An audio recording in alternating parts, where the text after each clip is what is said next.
Check, check.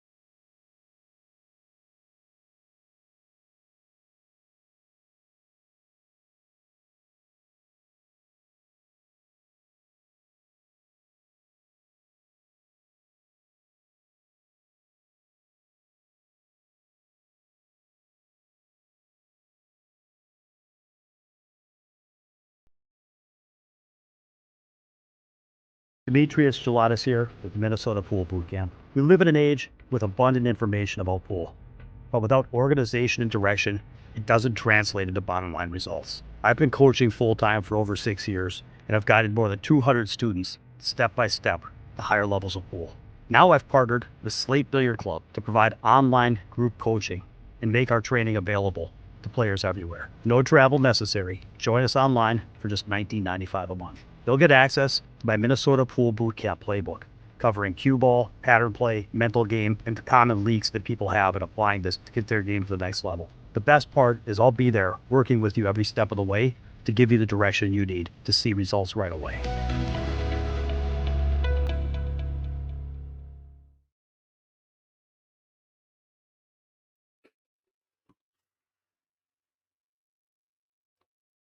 All right, everybody. Hopefully people that are in this tournament are watching it. We got Sam Howell is going to call it, and we have a special guest, first time ever. Chris Saprell is going to be joining him. Me and Mike are here. We're going to teach some safeties out in the room tonight, so we'll probably stop in and chat with y'all. Most of these matches have been pretty close in this tournament. I think this one will be close from what I hear from the people that know both. You got the young gun and the older guy, but what do you think, Chris? You played in this tournament. You can jump right in. Welcome to the stream. We've got a 5-11 and a 5-10. I don't think that it could get any closer from a Fargo perspective. So we're hoping that everyone is a winner that's watching, meaning that you're going to get to see a hill thriller. Yep, and we got, you know, the young gun, and then you got the guy that's probably played a lot more games. The wily veteran.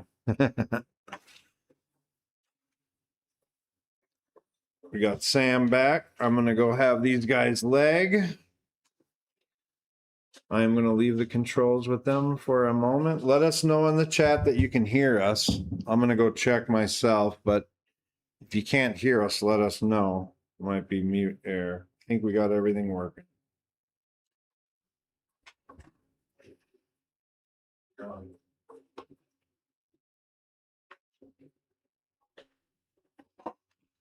All right, everybody. Getting ready for our 520 and under match. First live stream of this tournament. We have John Crouch. He's a 5'10" by Fargo rating. Seth VELANDER, 5'11". Pretty close on ratings, about as close as you can get, wouldn't you say, Chris? It is neck and neck. Absolutely. We are absolutely on a path for a hill thriller. I'm calling it right now. I love it. I love your enthusiasm. I love it. And, you know, me and Dave, you're just carrying on the tradition because it's always hill that we're hoping for. So that's always what we're cheering for. That's right. All the people that have watched our matches live stream in the past know that we always go for the hill thriller. So some sportsmanship there from our players, shaking hands before the lag, wishing each other well and good luck, even though they may not entirely mean it good luck, but good match anyway. Looks like Seth's going to get it started. This is a rack your own format, winner breaks, race to 9, 8-ball, the BCA rules format, which if you're not familiar means if you scratch on the break, it is cue ball in hand anywhere to your opponent. The 8-ball is not considered a neutral ball, and you cannot lose the game unless the 8-ball is off the table, meaning pocketed or on the floor. So if you were to miss the 8 and scratch, it's not a loss. It's continuous play. Good to have you with us here in the booth. First time. It's a pleasure to be here, Sam. Awesome. Glad I could do this with you. Great to have you. Fantastic with the commentary, and I intend to help support you and not mess you up. Oh, not at all. No, not at all. Nice contact by Seth on that break. Yeah, he really did have a nice break there. Got a good result. His trusty BK rush came into play let's there. go to the overhead cam here and see where the gaps are at here, if there's any. Looks like the 3 ball's in a pretty precarious position with the stripe, and it doesn't look like the 12 will go by it in that corner either. So he might be playing the solids there to use. Oh, it's a little too strong. A little too strong there. I think he might have been trying to go multiple rails there and come around for a 3-rail breakout. The best laid plans of mice and men. I think we can all attest from our experience in the Slate Billiard Club room that these are very tight pockets, especially those side ones with a cut shot like that. No question. And it could be just a little bit of first game in the match jitters too. He might have been playing that strong with a breakout intention, or he might have just got kind of an adrenaline spike and just slammed it unintentionally. That's a distinct possibility as well.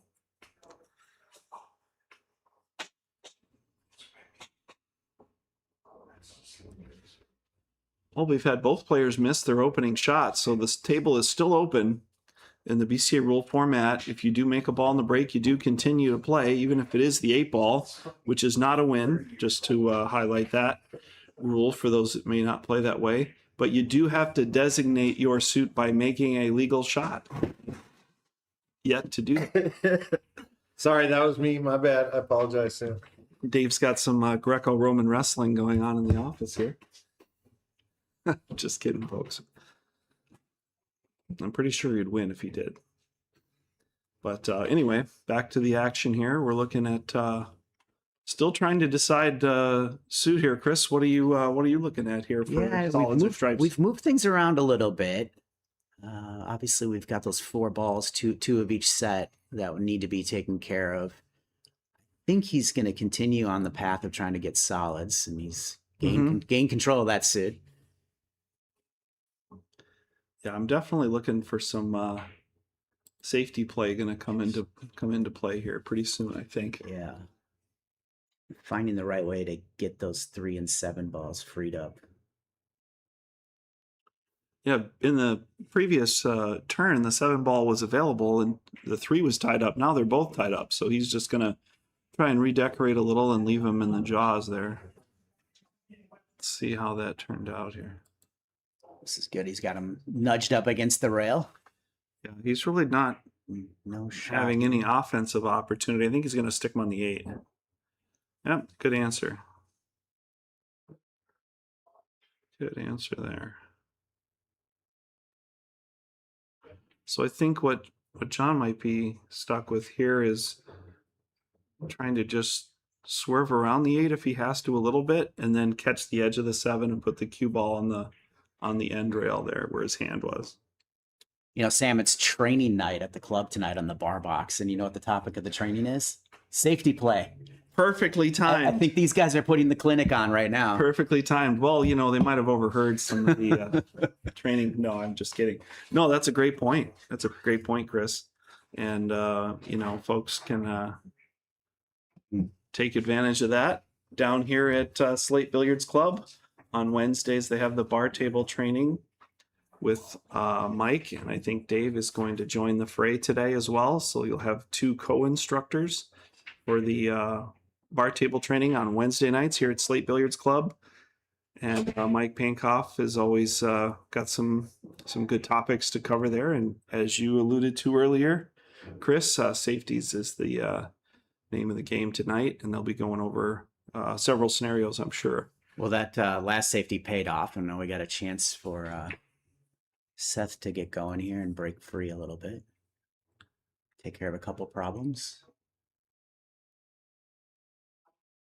I think he was trying to get maybe a little closer to that 11 there. but I do like the idea of just chipping away here.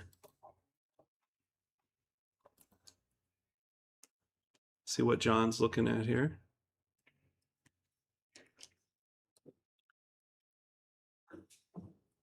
Is he going to go underneath with some left and dig in and try and kick the one ball out? No, he was able to hit it. He was able to hit it directly.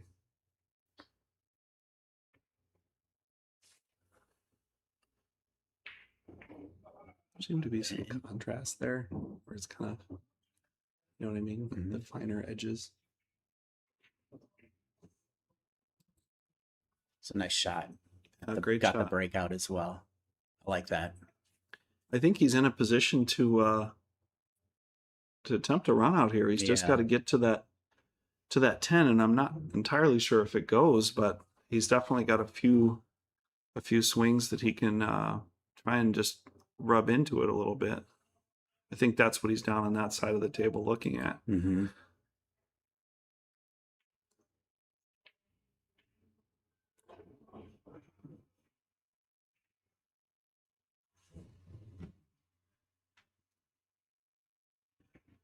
Well, if it doesn't go, he's set himself up for a breakout here. Yeah, this does look ideal. And the other thing is people will call this, a safety valve ball or an insurance ball or something of that nature. But when he comes off of this pocket here and hits that, he bumped the 9. I don't think that's what he wanted to do there. I was just going to say his 9 ball would be a safety valve ball on the side or the corner off the breakout, but maybe he was just repositioning that ball for a breakout.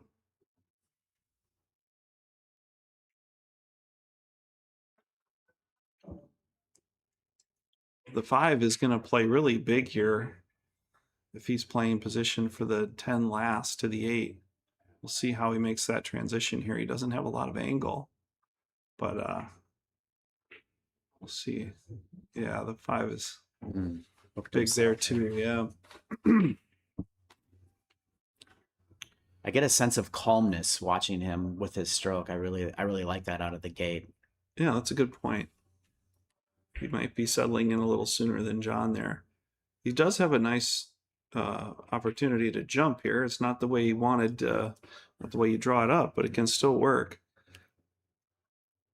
Well, I can tell you, in my experience, he has a jump game. I had a chance to play Seth a couple weeks ago. I'd put some pretty nasty safeties on him, and he went airborne on all of them and actually made contact on every one that I offered up to him. So Yeah.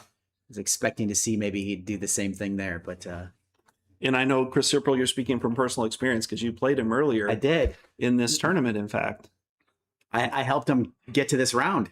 Well, that's mighty generous of you. Mighty generous of you. But all jokes aside, I know you guys did play basically as soon as the draw came out, before the tournament was officially even requiring you to play a match. But with the July 4th holiday and different schedules, you guys just chose to get it out of the way early. And so it was almost maybe a month ago. It was about a month ago. It was definitely in June. So yeah, I was impressed with his abilities. He's got a great stroke, a strong game overall. He was tough. He was tough to play against, and he seems like somebody that a year from now is going to be in a whole nother class of players based off of what I saw. Yeah, he plays with his dad, John VELANDER at CRs. I've definitely locked horns with him a couple of times, and he's got a good, well-rounded game. He's got a good demeanor, good discipline. Let's see what John has to offer here. He's going to get into this rack here and hopefully take the first game.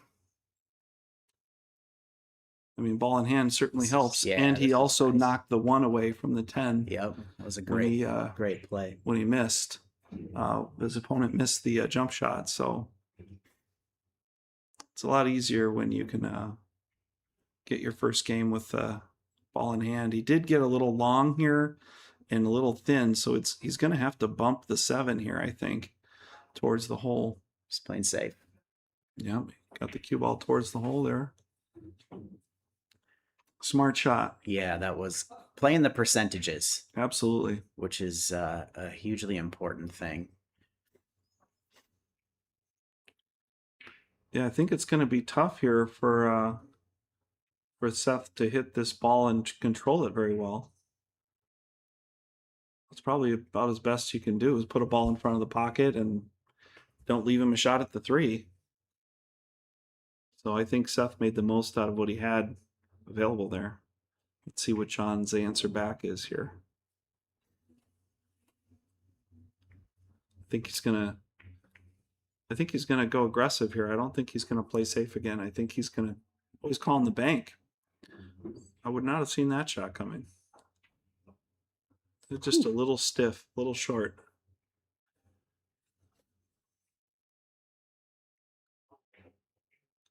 So I think even just in this first game, we're seeing some contrasting styles of play. I think Seth is a little more deliberate and a little more methodical. And I think John's going to be more of the attacking shot maker, at least thus far. And, that may change as we go. Wow, he really lurched into that. You see him just kind of raise into it. We've got a delay camera on our YouTube, which you can certainly go to, the Slate Billiard Club YouTube channel, where this is being live streamed. And yeah, he just kind of had some shoulder movement, kind of lurched or lunged into that ball there. Very uncharacteristic miss for Seth there. It's a nice safety by John here. Yep, absolutely. I like the continued safeties. If you're playing safeties, locking up your opponent and your situation isn't improving, continue with that until you get into an optimal position where you've got a clean run out. Absolutely. And, and both players have definitely shown a little rust here in the first rack. So just keeping the pressure on your opponent with those safeties is also a pretty big psychological move as well. Although both of his shots you really would want to play safe on anyway. Percentage play is definitely the safety that he did play, but it has that other extra additional element of effectiveness as well.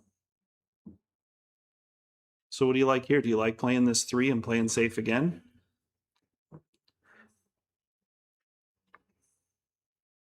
I couldn't tell if he could thin that got the 3 slow in, roll. but Yeah, he got the slow roll there, so he has position. I think he's going to hit the 8 spot here. Can he get away from the 8? That's the question. Oh, he did. Yeah, he touched it, but he got away from it, so that's okay. Yeah, I was interested to see if he played safe again or if he got aggressive there. So good job for John. Good out. Cleaning it up there. John goes ahead 1-0 in a race to 9. Winner break format. Again, BCA rules. We're playing the 5, 20, and under, which is referring to their Fargo rating for the Slate Billiards 520 and under tournament. Everybody's into the final 8 here, and we automatically live stream all the matches live from Slate Billiards Club on our best tournament tables, and all the other matches will be coming up after on the schedule posted on Facebook. I believe we have 2 matches on Saturday and 2 matches on Sunday as well. So this is the first of the final 8 that we're live streaming for this tournament. Got a second ball break from John. Looks like he lost the cue ball there. Lost the cue ball a little bit. This is kind of my always my go-to. I always watch the slight delay on the break. It's like he went to the side and spun. So that was side spin that took him down there. He got to the rail. He got off the rack nice. He got to the rail nice, but then he spun down. He got right to that second diamond and really solid contact on the 9 ball. To really make I think he wanted the opposite English of the English that he used to keep him up table rather than down, and that's kind of where that all started from. Seth's jumped up here with a nice combo to get started. He's got the stripes. He's just got to maybe pocket the 12 in the side. Otherwise, it's about to happen here, I think. He might play the bump. This looks like a good angle to get at it. Yeah, he might. Any bump. lower, that 2-ball might come in the way. Yeah, he might bump it. Yeah.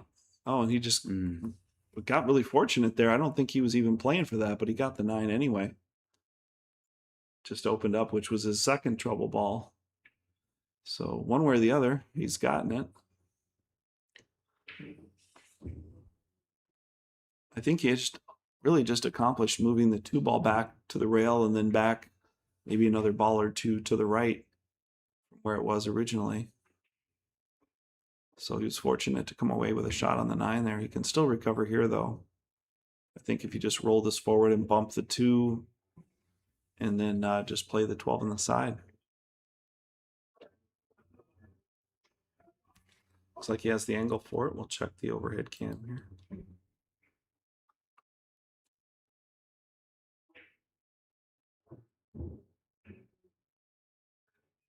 With a longer path there. Maybe he's got to carom. Maybe those balls are frozen and he's got to carom there. Just carom it into the side instead of cutting it.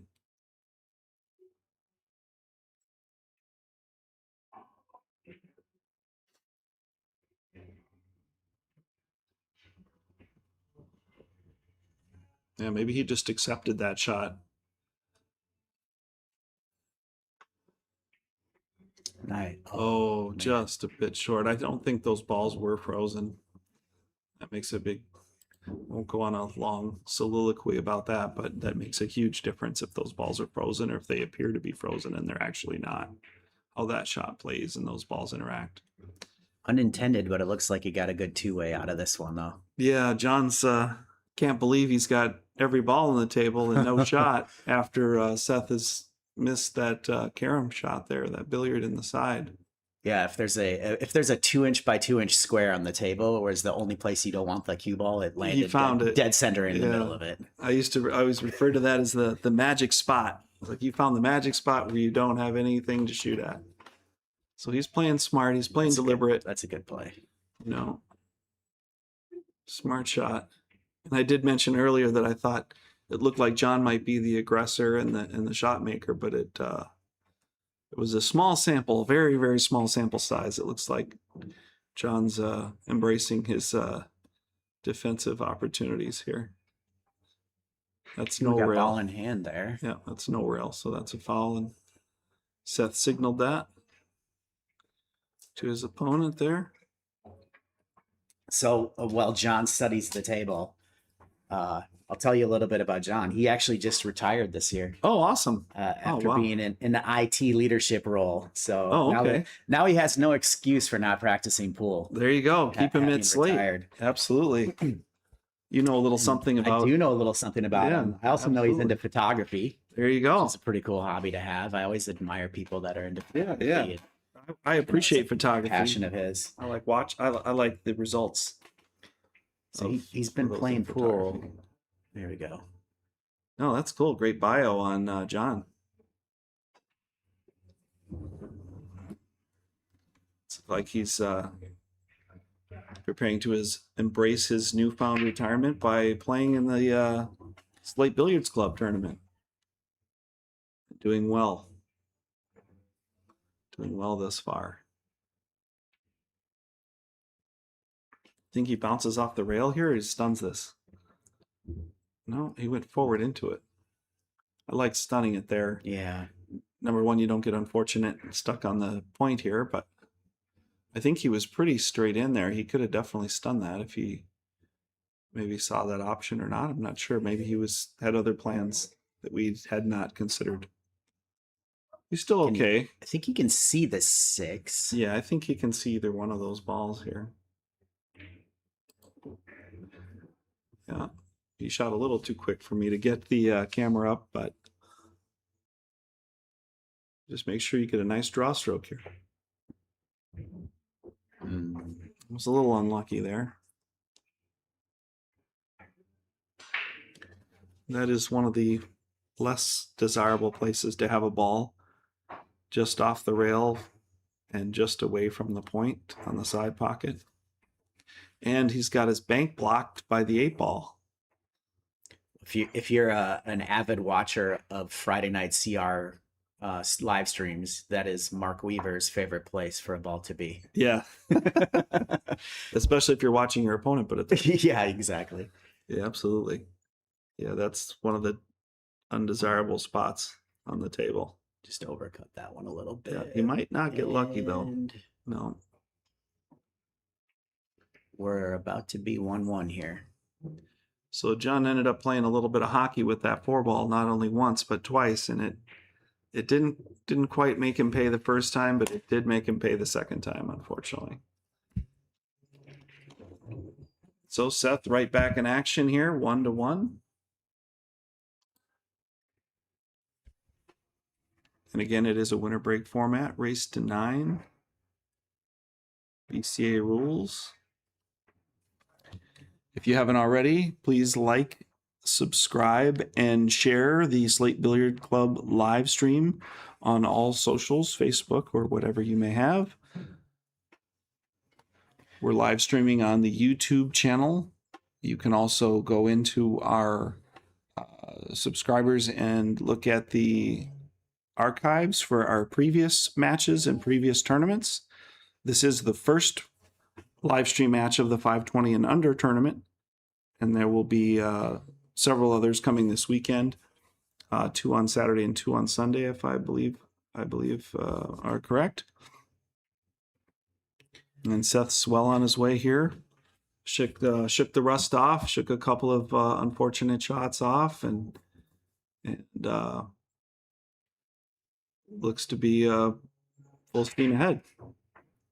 Oh, barely kept it on the table. Barely kept it on the table there. Good spread, a little unintended side spin there, but maybe that helped jerk it back onto the table. When it Yeah, bounced right. up. Yeah, he's going for the full frontal power break there, just a little bit off of the box there. It looks like he's breaking from the box, as they say, which is a invisible kind of line that the pros used to have to break off of, playing in the 9-ball days. I think we might see solids taken here, Sam. How do you feel about that? Yeah, I think you might be right. Yeah, as much power as he put into that, he got a lot of cue ball kind of kinetic energy was not utilized into the rack. So not only did the cue ball go off the table and narrowly return to the table, but it didn't energize enough of the balls on the table that you want to have all the energy to find a pocket. So despite his efforts and his power, he didn't manage to drop a ball. So John's going to go to work here. I like your call there, Chris, on the solids. Looks like he's going to go to work and take those. I think he's going to end up in the middle. Well, he underhit that. I think he wanted to end up in the middle of the table there and have his choice. But he's still okay. It's just the angle that he has on the 3 now is going to send him into the 12, and I don't think he's terribly impressed with that opportunity of how he's going to come off of that ball cleanly or not. But he doesn't have much of a way to back out now. He's just going to attack it. And he's put himself into some difficulty here. Give me your thoughts here, Sam. When I play a layout like this with solids, I tend to be trying to get down to that 6 as soon as I can. I don't necessarily like leaving a 6-ball like that. I would agree. Backside of the 8-ball. I would agree. It can be. But he's got to come up and down here and get to it. This is good. This is good. Yeah. There we go. I don't think he's straight. I don't think he's got a nice straight angle either. to get out. It looks. I don't think he's straight either, which is ideal. Yeah. People think it's great. Maybe novices or beginner players think it's great to be straight in because they're easier to make, but you can't travel with it. He's got an angle here, so he can travel nicely. He can go to the top rail of the top of our screen rail here and spin out to the 7 or the 1 center of the table. Yeah, and take your best ball, hopefully playing for the 1, ideally. But it looks like he's kind of got a wobbly bridge here over top of the 10. But he did manage to execute his stroke. Took it right down the shot line, which I yeah, like that to was see. perfect. That was perfect. You'd definitely like to see a little more stable bridge hand there, but he did execute. Could have been nerves too. Could have been nerves as well. Well, I think he's looking down the barrel here because he's ideally positioned as well as one could expect on the one, which was his tougher ball to get to. And if he can just control his line on the 7, we got a little bumpy there. Started bumping into balls there. He really didn't have to do that. I know maybe there was some left spin on that Yeah, too. that Took it though. he might have gotten more spin than he wanted. I think he might have been fading the top side scratch there on the top of our screen and kind of overcooked it and ended up going into that stack of balls. He's still got a shot here.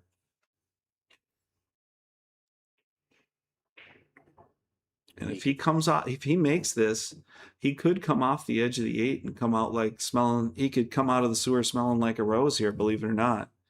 And even the 10 ball would keep him from traveling very much farther with the cue ball.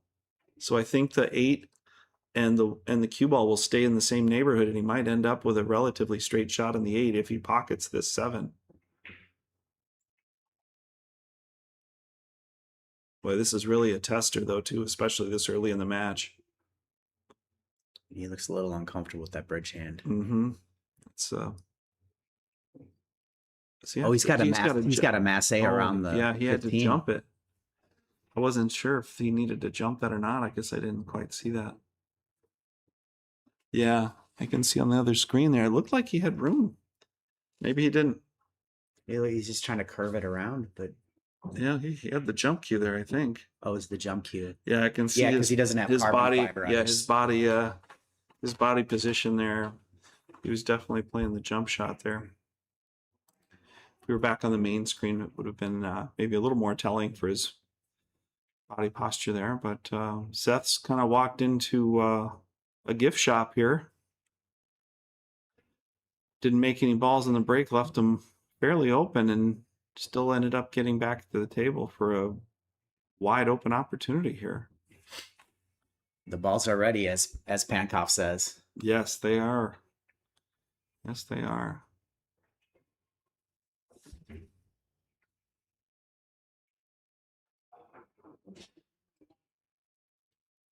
You know, if you ever go to the art museum, Chris, they always say exit through the gift shop, and this is right where he's at. The exit. This is right where he's at. The exit of this rack is right through the gift shop, and unfortunately, he took that one a little quick. Looked like he just kind of rushed that one there.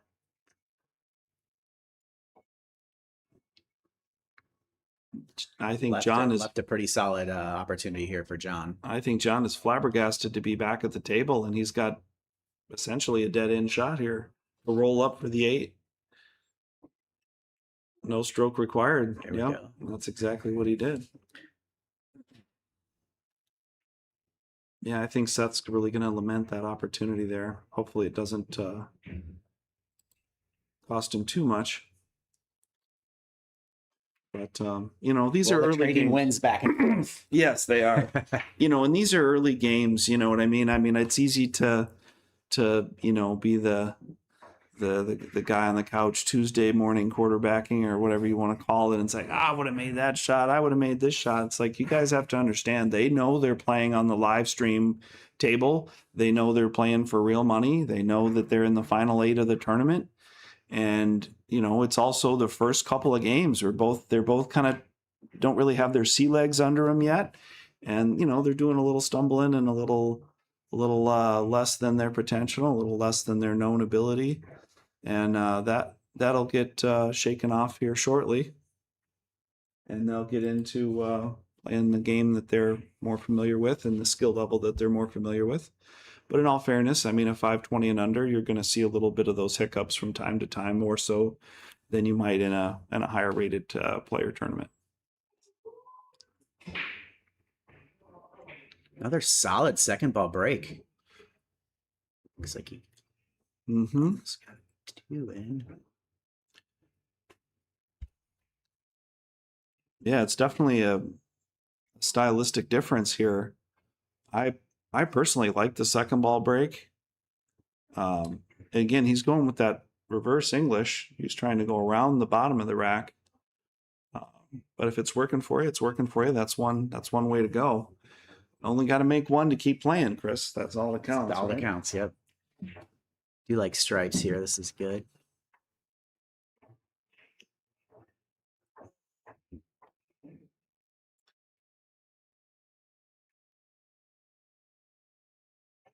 Yeah, he's got a decision to make here. And he's looking at his choices here. He knows he's going to cut this 10 in, come cue ball down off the rail here. Does he want to play the 13? Or the 12, I'm sorry.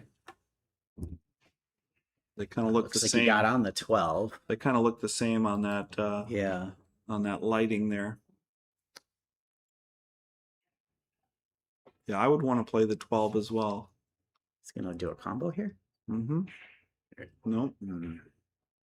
Nope, not quite. Again, it looks a little rushed. He looked like he just kind of wanted to rip the Band-Aid off and get it over with there. Tied up the 1 and the 2. Yeah, I think he was going for that combo there because of the breakout potential of going off of the 15 there, or the 13 or the 15, whichever ball it is. So that was kind of the go big or go home shot there. I can appreciate that. Can appreciate that that desire to get into the rack and break them out there.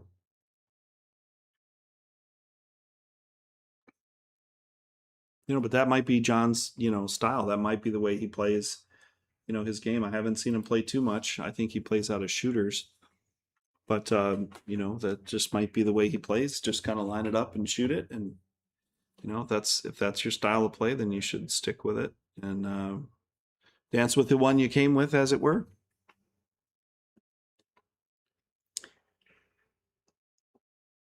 See if he's got the side pocket here. John's shooting at the 11 ball. Big draw stroke.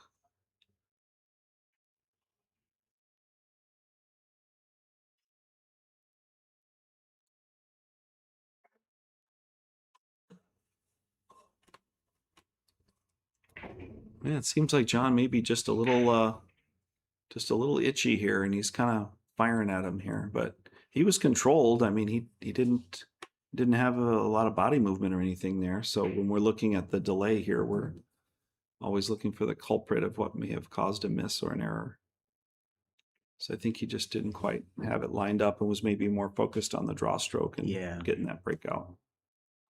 I like Seth being patient, playing these safeties. Definitely. He's not giving him anything. Mm-hmm. Yeah, Seth's definitely more methodical and more patient, and he's a building engineer. Oh, maybe that's the methodical, analytical. That could be. I didn't know that. You're coming up with all the you know what? He is also all the into background photography info as well. So there you go. We got two photographers here. Two photographers going at it.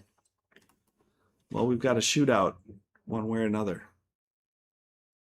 And Sam, I'm gonna quiz you because I know you're a cue guy. What kind of cue do you think that is that John has? I didn't even look. I'm gonna say Miucci. You are 100% correct. I literally didn't even look.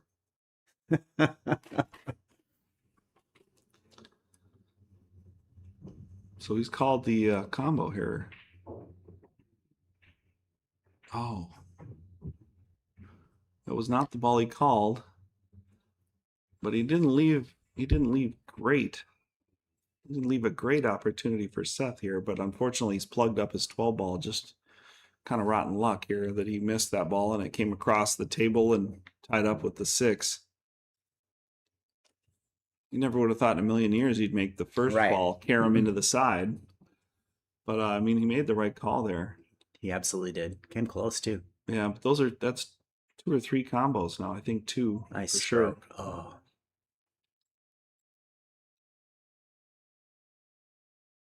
I'd like to see John kind of settle into the match. I know he's ahead 2-1, but I'd like to see him be a little more patient, a little more methodical. Yeah, that's definitely Miucci. Now that I've actually looked at it, it is a Miucci. It's hard to get one of those past you, Sam. Oh, yeah. So he's going to disturb the 12 across here. What a shot. I was going to say he's going to play the 12 across and disturb the 6, hopefully making it, but that was a great shot. That's the best shot John's hit this match. I'm confident in that. And that's... those are little confidence boosters. Yeah, that's a big confidence booster. I was just about to say that, but unfortunately he didn't get rewarded because his good shot, the cue ball just kind of came off the edge of the 8 and bumped the wrong side of the 15, as it were, to send it towards the 1. So now he has a shot that he can't make and that he can't get out on. I actually had asked John what he thought his strongest part of his game was, and he Mhm. said banking. Yeah, well, there you go. There we He's go, demonstrated right? that. He's demonstrated that. He's not just whistling Dixie. He's got the action behind the words. He knows his strengths. Yeah, and that was a fine shot. I mean, that was a great shot. In terms of improving on the game, a couple of things that he mentioned was, trying to have a more consistent pre-shot routine, Okay, staying down and shooting slower. there you go. So I think that, Well, I hit on those shows up- things. you hit on those I hit things. on those things just in the first few games there that I saw. Not to be, And I also, clipped he clipped the 15 there. go Also, ahead, Chris. I was just going to say that's probably on the top 5 list of things that almost all For pool sure, players are for trying to sure. work on. So, John, you're not alone in that camp. But that's a great point. always Chris. great to identify your opportunities and to be putting intentional effort into improving them. Absolutely, and we're all on this journey too. We're in different, maybe different places on the journey. But I mean, even the guy who's got 90% accuracy or 90% efficiency wants 95. Yes. So we're all trying to get better with our pre-shot routines or our disciplines or things of that nature. Seth's going back to work here. This is good. He's got to break that one out. Let's see if he uses the bottom rail into the 11 or if he goes straight into the 11. Yep, bottom rail. Unfortunately, he made the two. Was made there, yeah. What are the odds of that? Boy, that's really unfortunate.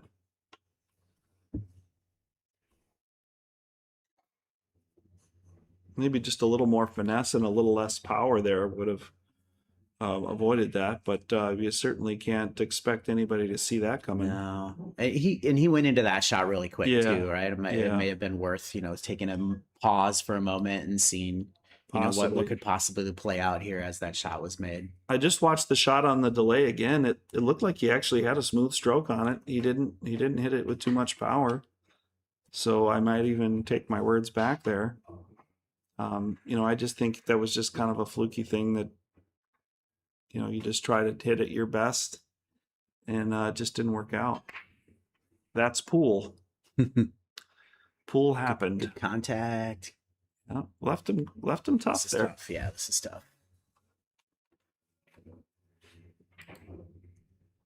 Yeah, he left him tough there. So good kick. Good recovery, Seth. Nice job. I don't know that I would have played a shot quite that well from that position. So he did, I would say, better than ideally. Yeah, Ideally out of that. it's gonna have Position. an awkward bridge too. Mm-hmm. It's a good point, Chris. We have noticed a trend beginning with that bridge scenario there. Looks stable there. Yeah. I think he needed just a little more hit there. He's trying to pair up the 11 on the 7. And sometimes that. even if you can't get the cover, just getting a little extra roll and have that snug up against the rail, that just makes it so much tougher. Exactly. I think he ended up with half and half there. He got half of what he wanted from the cue ball and half of what he wanted from the object ball. And that's so difficult to do when you're in a position to have to control both of those balls and their speed.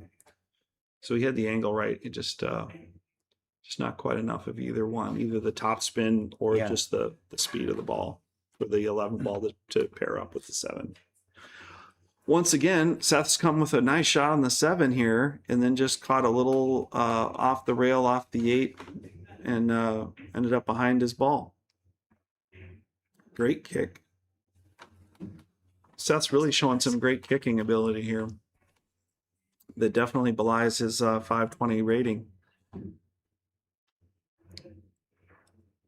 I'd have to, out of the gates here, I'd have to say that as counterintuitive as it would be to go against the guy who's winning 2-1, I think Seth is showing a lot of skills here. He's putting a lot of shots on display from a defensive position, from a recovery position, from a pocketing position. So I suspect we have more to see yet from John. He just hasn't maybe shown his cards yet. So his best shooting is yet to come. And hey, I'd love to have the lead 2-1 without showing any of my best stuff. For sure. And this is where like a race to 9 really Absolutely. becomes an equalizer, right? You get some of those like Friday night tournaments where it's a race to 3, race to 2 on the loser side, and like Mhm. weird things can happen. Yeah, great point, Chris. But, Great but point. as you're playing a longer race, I think it tends to even out. And I really like that about not only the race, but just the format in general that this tournament Yeah. provides. And, you know, when you're playing race to 2, race to 3, I mean, it's a coin flip or less. Sometimes it even feels like, you know, here you've got a race to 9, winner breaks. You know, you really got a chance to settle in and see where you're Yeah. at today. You know, you might not always play your best Right. game. You might not always play to your potential, but where are you going to play and how are you going to do today? And expecting fluctuations. And Absolutely. over the course of this race to 9, like it's a Mhm. marathon, right? You're going to have your highs and your lows. Absolutely. And we've had half a marathon here, just 2 to 1. Yes. I mean, there's been a lot of innings at the table, a lot of awkward cue ball positions, and that was just a tough That was roll. unfortunate. Yeah, there's definitely been a few bad rolls for both players, and a few unfortunate misses for both players as well. So that'll even out over the course of the match. I think we're going to see some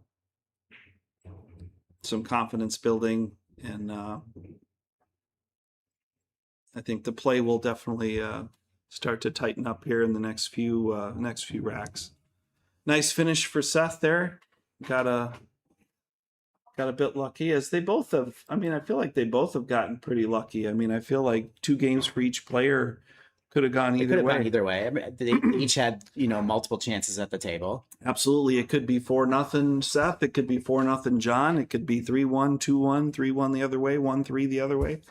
So 2-2 is about as fair of a result as you could expect, considering the circumstances and how they got here. So let's. So Sammy, what kind of cue is that? I didn't even look, but I'm going to say Joss. It's a peach hour. Oh, is it? Yeah. See, you got me where there's no cue on the screen. I'm looking at the replay. Oh, okay, yeah. Well, you can't win them all, I guess. I try to be more of a connoisseur, more of a quality over quantity cue guy these days. Oh, nice. But, Good content. wow. Oh, unfortunate Wow. kiss there. That was a really nice break. Interesting thing too, as we watch Seth, I learned that he's only been playing pool for 5 years. Yeah, that's And he got that's pretty into it. impressive. His dad signed him up for a league team. Oh yeah, That's when he started the playing. team he plays on still to And- this day. And Yeah, I mean, when you look at his fundamentals, yeah, his shot making, his break, his cue ball control, for just being 5 years in, that's pretty impressive. I agree. That's a great point, Chris. And his fundamentals do seem pretty solid, and I think that will pay dividends exponentially as he continues to play and get more tournament seasoning, like he has been doing. And John, he's been playing since he was a kid.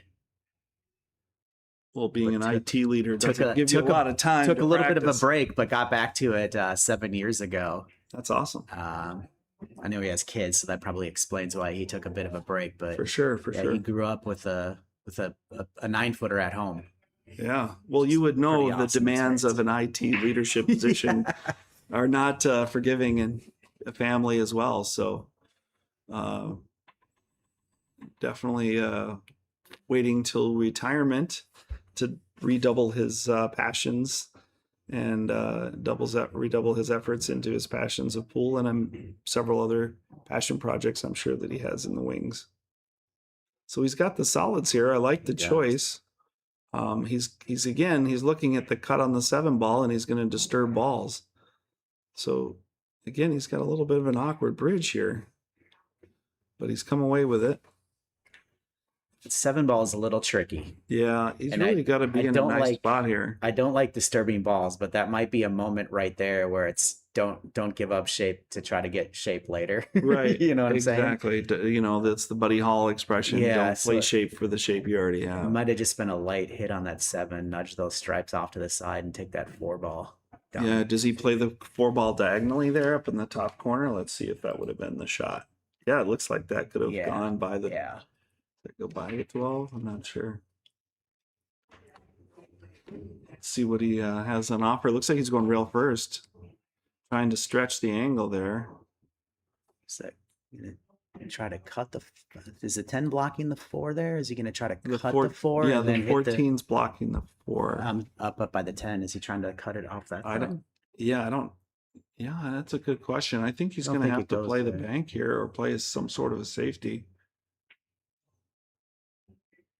I mean, if he can cut the 4 in and make it, I mean, you're just throwing caution to the wind Yeah, and hoping it works out. And 100%. he's kind of backed into a corner where he almost has to do that. I don't think the shot is available. I don't think so either.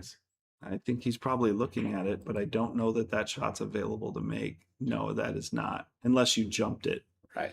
Yeah, these you have to understand, folks at home, that these camera angles, they almost like the fisheye lens in some cases kind of distorts the natural line of the shot where it looks like something does or does not go when it's off in the other way. So that's why we have multiple camera angles here to investigate.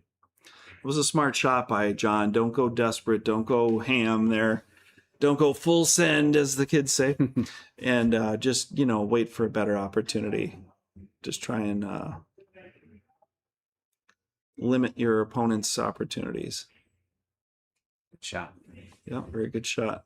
I think he wouldn't have mind getting a little sloppy off the rail off a ball there, too. But he played a good shot, and it went clean. I don't think he's really in trouble there. I think that 15 ball goes anyway off the combo. Those are not together. So I don't know that he's going to try to break him out. He might just tickle him a little bit by playing the 13 and spinning over after he makes this shot.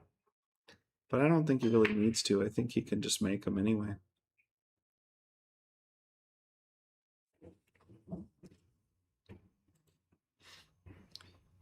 So he can put a bunch of left English on this if he wants to and spin up in there and rub those. But I think he can make it anyway. The problem is that you have to hit that ball pretty hard to make it. So he might use the 4 here. He might put the cue ball into the 4. Well, he went past it. I still think he's okay here, but I think I would try to play this combo from where he is.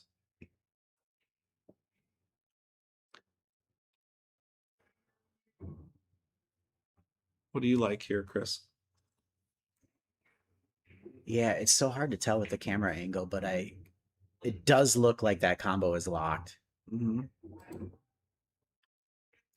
I don't think they're frozen together, but I think they go. You got to hit it good from here, but I think that the 11 ball just goes to the rail, and you can send the cue ball back to the middle of the table. Oof. Yeah, I think he underhit that.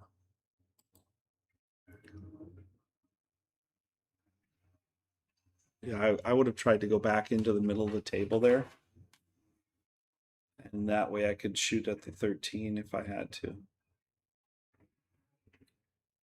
But easy for me to say. I'm playing safe here in this situation. Yeah, he's got to make the 7. I'm leaving that. I think he's got to make the 7 here. And I think that the 11 is going to kick the 4. It depends on how full he hits this 11 ball. Yeah, this is a weird shot. Because he can't get out. I don't see a way he can get out. I don't think he can get out here, I mean, is the bank on the 11 doesn't appear to be a shot unless he just cuts it all the way up.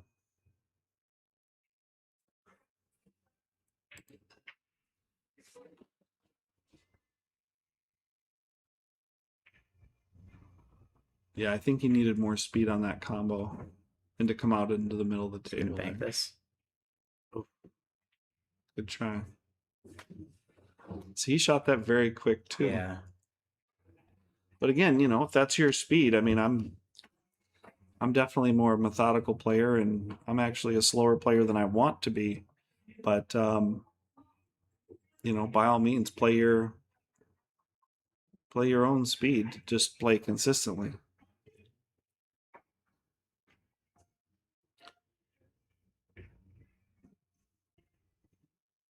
You don't want to speed up more than you normally do, and you don't want to slow down more than you normally do by too much of an exaggeration either way. That was a This really is a nice good speed. ball. I like that. That was a really nice speed shot there. Those playing position off of hangers, especially at that distance, he rolled that half a table, made the ball, and rolled half a table back again for dynamite shape on the one on the side, which is the only pocket that ball goes in. Realistically, especially from the previous ball. Good touch. Yeah, he's For shown that. some really good speed there on those last two shots. He's got ball and hand shape on that 8-ball. Yes, he does. Great Nice. job, John. And he pulls ahead again, 3-2. Let's see if there's anything going on in the chat here. Chris, do you I want think we saw JD in the chat earlier, which we need to give a huge Yeah. shout out to JD, our tournament director. Yeah. Continues to do an incredible job pulling these events together. I think we've actually passed, I think, the 1-year anniversary of running these events, and we've done them at all sorts of different skill levels. Right. And have had some pretty compelling competitions over that time. Absolutely. Not to mention a ton of money paid out to, Yes. to those that have won, and Slate memberships. And Mm-hmm. JD's put a tremendous amount of time and effort into organizing each and every one of these. And that can be thankless work at times. It can. I've been in that position. I can relate. But, it's all for the benefit of the players and for the benefit of Slate as well, mutually beneficial. And the second ball John just break. did he do? I was going to say, I thought he did head ball there. I was I was looking out of the corner of my eye, but I thought I maybe saw a head ball break. We were overindulging there, and he went to the second ball. It was the second ball again. But he did come up dry. He's still going with that left Yeah, English. He hit that solid again. Yeah, I'm actually surprised he didn't make a ball there. The spread was pretty wide open. They're all over the table, but they're clustered in little bunches at the same time. So it's kind of an oxymoron. He broke them wide open, and then they came back together in little work groups.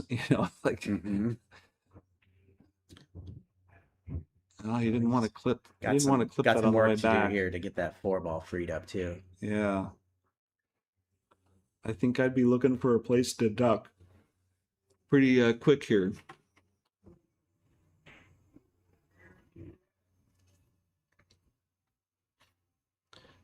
Looks like he's going to play the one and put a topspin back and forth on it. This might be ideal, actually. He went a little too far. I like those little ticky shots where you just touch your ball and play safe behind it. But I think he went a little too far to even be able to do that. He's going to shoot it in the side. He's going aggressive here. That's definitely my style. Yeah, I think this is Great shot. I could see this is definitely his style. I saw quite a bit of that when I played against him in my match. Yeah. It's just differences in approaches. There are moments where I would definitely be playing safe, where he was he was a shooter. And I don't want to give him the commentator curse, but on this particular rack, I don't see that style working out. But we'll see what happens. Well, he smoked me 9-3, so hard for me to argue that the style didn't work. No, I agree. I'm a very aggressive player myself, but I'm just looking at the 4 and I'm looking at the 2, and granted he did have an open shot on this 3, and granted he did just make a great shot on the 6, and go around the table, but he's running out of real estate, and there's just a lot of striped soldiers on the table in fortifying his opponent's position, and he hasn't been able to address that 4-ball since his first shot when he drew back and clipped the 2, unfortunately, and that kind of set everything in motion and in the wrong direction, unfortunately, for those 2 balls. Looks like he's going to bank the 7.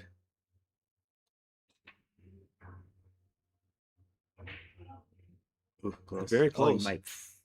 But again, even making it, he's just, which was a great attempt and a great shot to make, but there was just nothing to reward him there.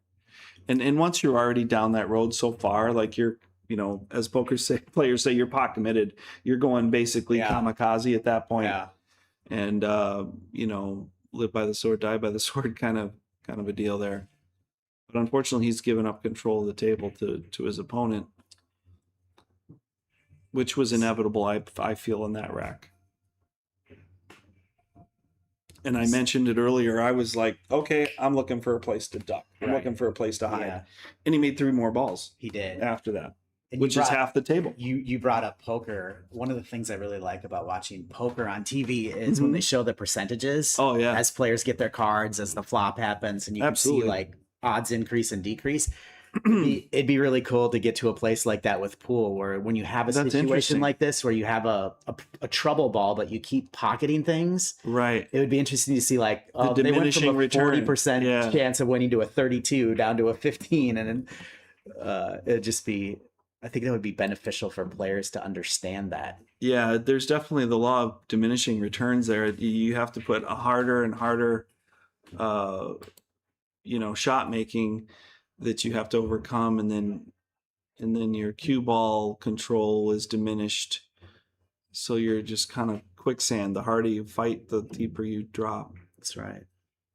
And occasionally you manage to, fight your way out of it or catch a lucky breakout or lucky roll sometimes. But let's see what John has in store here. I think he's looking pretty good here. If he catches the 15 kind of through the rail first there in the underside of the 4, he'll be able to clear that 4 out of the pocket. The 4 will grind away towards the top of our screen here. These are tricky because so much of the focus is placed on making sure you make the ball. Yeah, because if you hit less, the middle, less focus on where the other balls are involved are going to because go. if you hit the middle or the top side, the 4 stays there, and he can't really hit the top side. He's too thin on this ball. Right.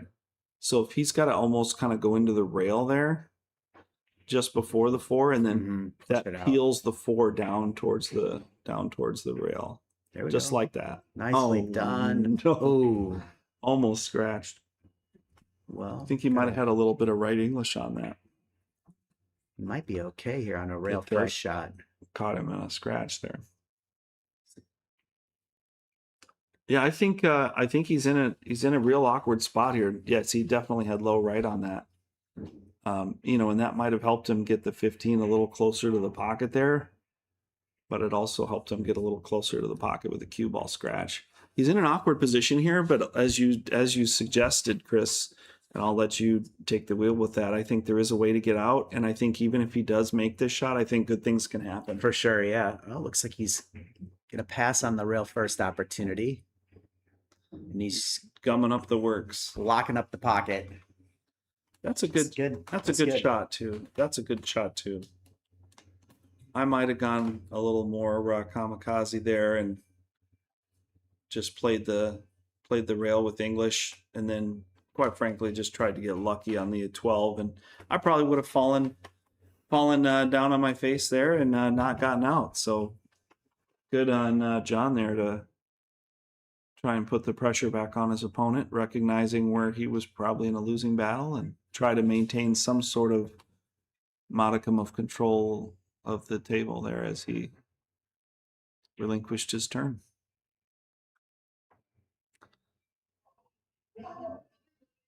What size pockets are these, Chris? Tight. 4 1/4. 4 1/4. Yeah, I didn't mean to pop quiz you there. Yeah, no, and they seem to get tighter in the summer. I don't know how the humidity affects the humidity it. and the sticky. I've noticed that. He played a nice shot there. Sticky there.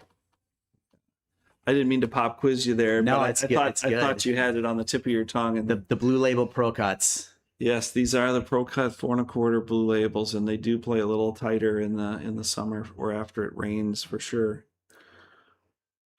High humidity. I will say with that high humidity the last few weeks, those side pockets feel about 2.5 Brutal. inches to me. Brutal. You're not wrong. I've And the had way it. the balls interplay too, the interaction of the cue ball and the object balls and the rails and just the cloth friction, everything just gets higher friction.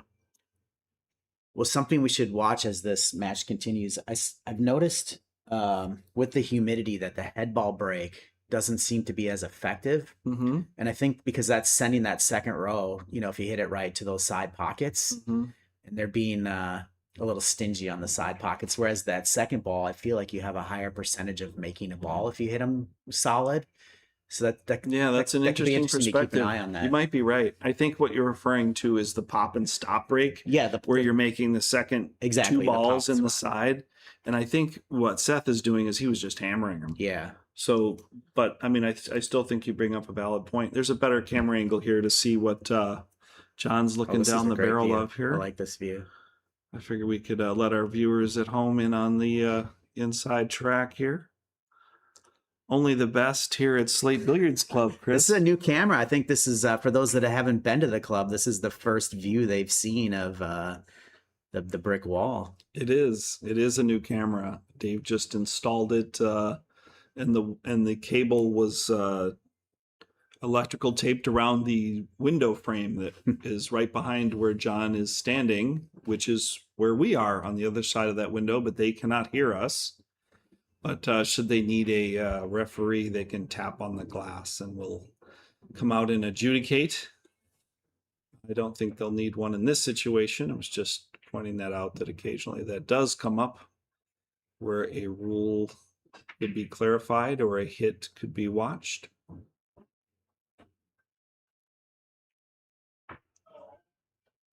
Yeah, he didn't have a lot. Little perplexed Yeah, there. he didn't have a lot to do there. I think he just kind of said, well, whatever.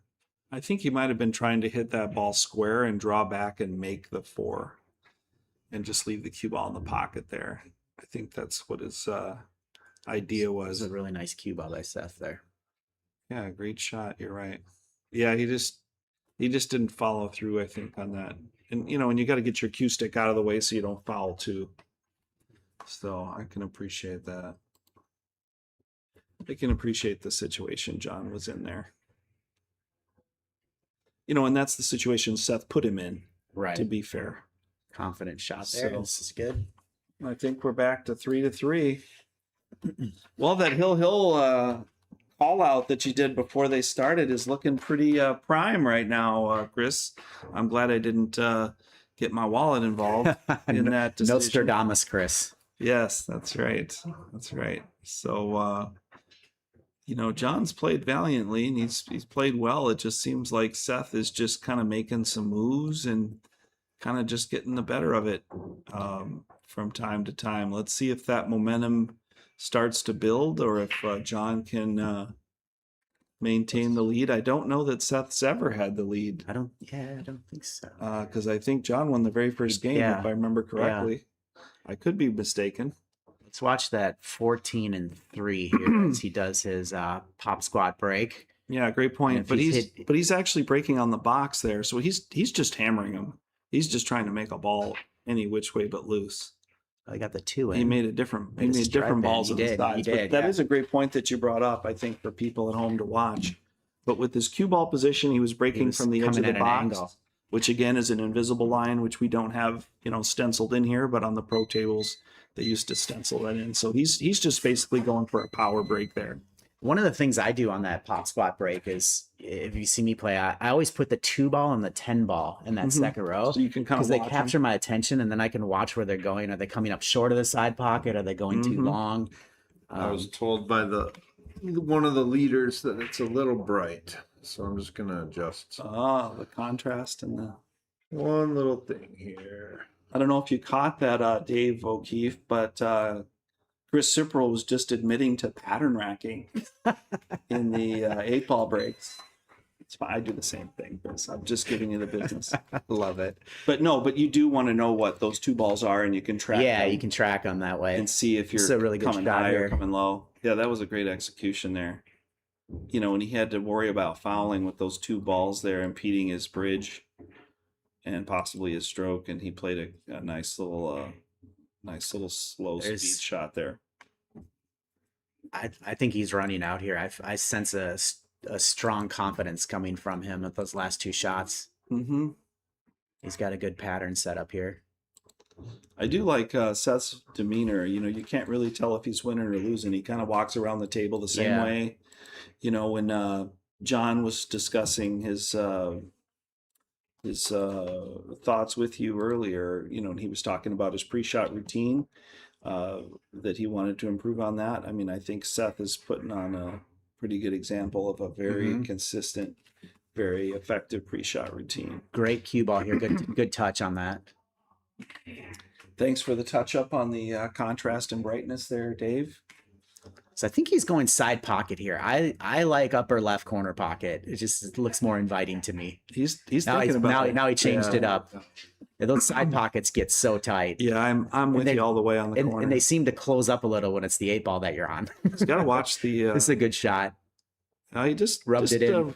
Just wiped its feet off on the welcome mat on the way inside there, but I think that was the right. I'd always hate to go against your first instinct, but I really have to say that the corner pocket is a lot more forgiving there, and he used that forgiveness it turns out. He needed it. Inadvertently or unintentionally, he really did actually need it or use it. And that was the right pocket speed for a shot like that, knowing how tight those pockets are. He hits that a little harder. It does more than just wipe its feet before it goes in. It just decides it's going to squat in front of the doorstep. Exactly. Great point, Chris. And you're absolutely right. And I've seen that happen, as have you, on this table in particular, in that exact pocket, as a matter of fact. Yeah. When I commentated the 9-ball tournament a few months ago, there were several balls that hung up in that exact pocket, and not due to anything more than just hitting them a little too strong and just a little bit less accurate than needed. Right. So he came up dry there.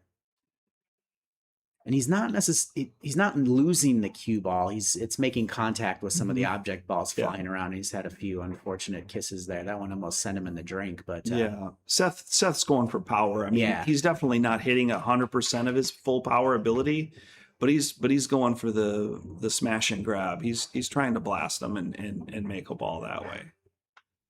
And John's kind of doing the same thing. He's just doing it from a second ball break position. Exactly. So neither one of them are really making any, not even marginal effort at controlling the cue ball in the break, which is okay if you're making a ball in the break and if you're not scratching. Because we saw earlier when Seth hit this power break, he was an eyelash away from losing the cue ball off the table, and it did leave the table. It just came back.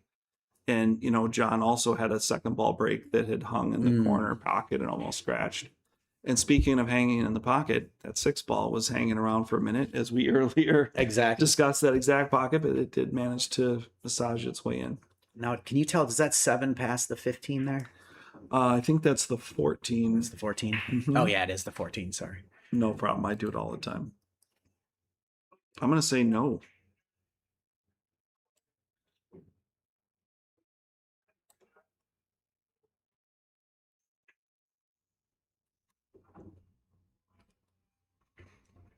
He's looking at it.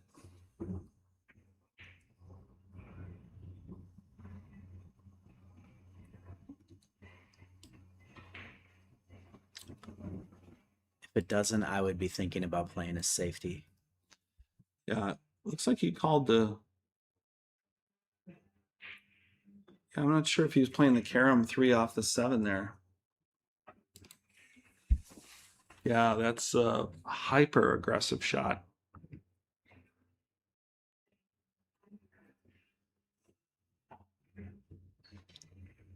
Yeah, John went for the 3 off of the 7, or off of the 5, whatever that was there. Yeah, 3 off the 5. I mean, don't get me wrong. If he makes it, he looks like a genius. Right. Now, Seth kind of has 2 problems here that he's going to have to navigate through. And he was going. I liked where he was going with that. That was the right play. Got a little unfortunate by that 5-ball in the way. Yeah, let's look at it again here. Put a nice stroke on it. Or that was the previous shot.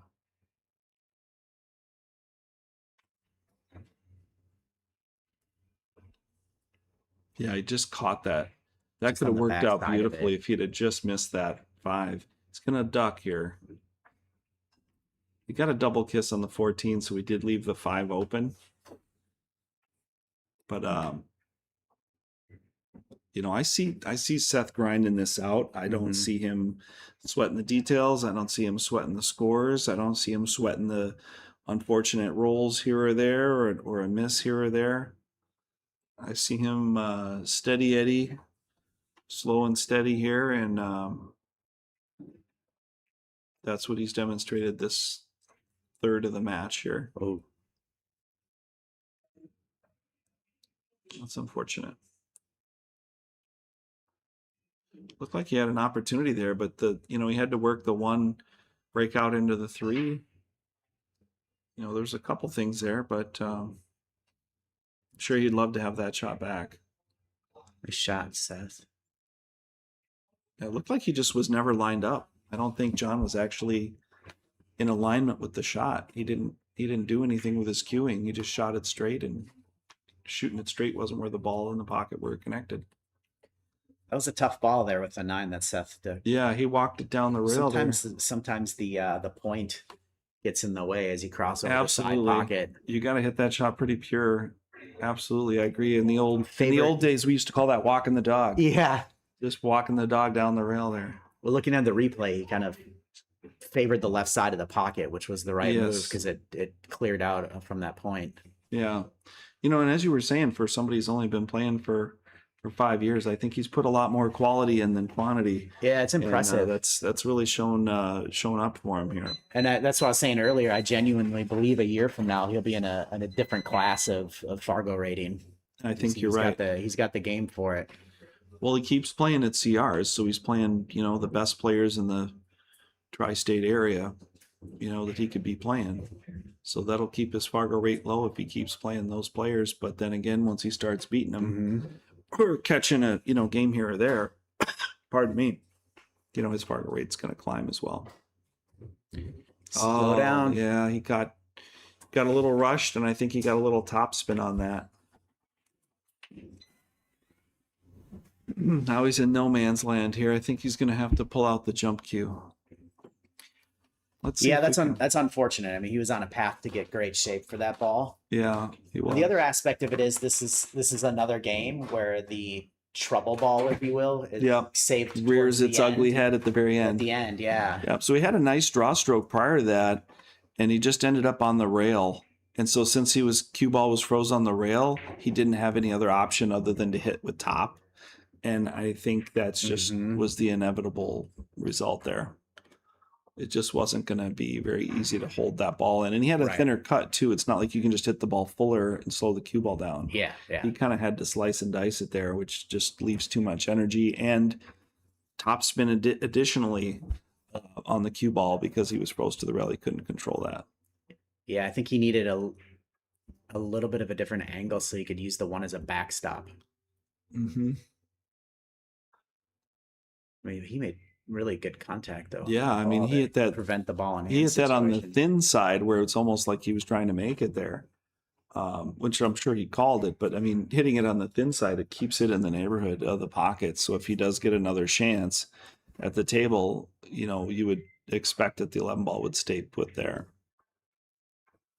So where's John at here? He's 3-3. All said and done, I feel like at least I have done quite a bit more talking about Seth than I have about John, which is a little unfair to John because he's still 3-3. It's 3-3, man. And it's like, he's gotten a few open opportunities that he took advantage of and a few that he didn't. And you could say the same for Seth. And that's just, as we just spoke, he had a tough shot on the 11 and he didn't get to it earlier. And John's a player. We can't sleep on him. So back in May in Vegas, he played in ACS. And he took second. He took second out of 75 players. That's strong, man. That's pretty impressive. Yeah, I did see his picture on his Facebook. He had his profile showing his second place trophy for ACS this year. Just a couple months ago. Yeah. Not only does that obviously show his abilities on the table, his skill set, but it also shows the mental part of the game. Yeah, under pressure and seasoning, absolutely. And that, that's tantamount a lot of times more than knowing how to make the balls, knowing how to manage yourself. I mean, we are our own biggest opponents, getting out of your own head and things of that nature. It's not always just about shooting the balls. Looks like he just kind of conceded that shot there. If he was able to shoot that in that manner, you would think he would be able to make it. I'm a little confused here. I mean, I understand he's queuing over the one. Maybe he couldn't make it. Yeah. I think it was just the camera angle. Yeah, And I think it was the cue camera ball angle, going you're any right. further to the right, I think he would have clipped the 3. Yeah, I think you're right. I was misled. So we talked earlier about a shot that he had where he kind of had to control the cue ball and the object ball. That time he just had to control the cue ball on the safety, and he got that cue ball, I think, perfectly. In ideal world, he would like to have gotten just one more rotation on that cue ball and froze him on the rail, but that's still a great shot. We're not watching, Efren play Right. perfect speed and perfect spin here, but that was very effective, and that's all you need to be is effective. And I got some really good advice about a year or two ago from one of the pros here at Slate around safeties, which was, focus on either the cue ball or the object ball. Mm-hmm. It's really hard to split your brain and try to get both of them perfect. It is. Just pick one and really make sure that is the one that gets ends up where you want it to go. That's a good point. And sometimes you don't have that luxury. Right. But yes, ideally speaking, because otherwise you're going to get both of them in 50% of garbage, and 50% of garbage is 100% garbage. Yes. And so, you don't really get either one. I think I may have mislaid the score here. We have a 4-3 game rather than a 3-3 game.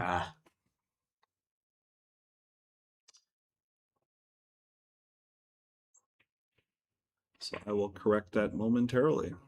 Thank you for the call out on the chat. We appreciate it.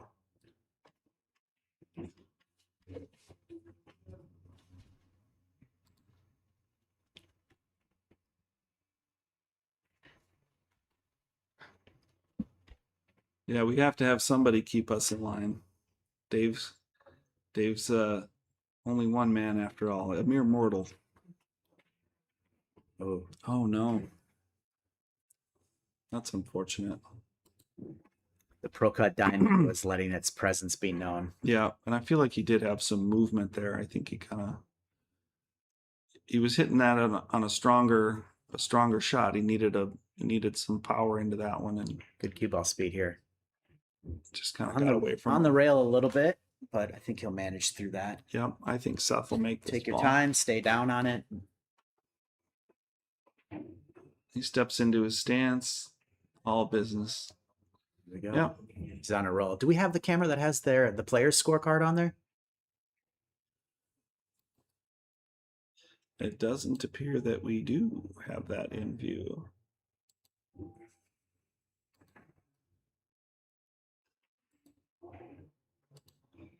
They're going for a player break here. What a perfect opportunity to talk about our Patreon training page with Demetrius Gelatis. Mm-hmm. We wouldn't happen to have a slick commercial on that, do we, Sam? If only Demetrius Gelatis had a perfect commercial for his boot camp and Patreon page that we could insert right now.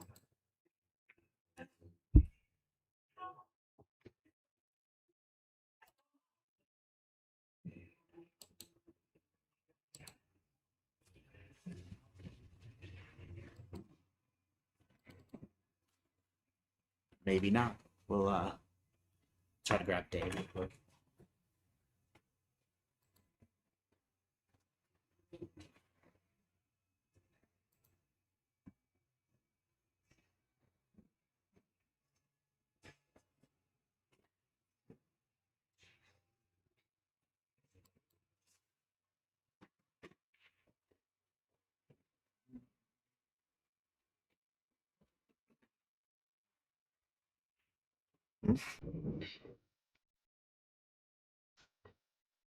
Demetrius Gelatis here with Minnesota Pool Bootcamp. We live in an age with abundant information about pool, but without organization and direction, it doesn't translate into bottom line results. I've been coaching full-time for over 6 years, and I've guided more than 200 students step by step to higher levels of pool. Now I've partnered with Slate Billiard Club to provide online group coaching and make our training available to players everywhere. No travel necessary. Join us online for just $19.95 a month. They'll get access to my Minnesota Pool Bootcamp playbook, covering cue ball, pattern play, mental game, and the common leaks that people have in applying this to get their game to the next level. The best part is I'll be there working with you every step of the way to give you the direction you need to see results right away.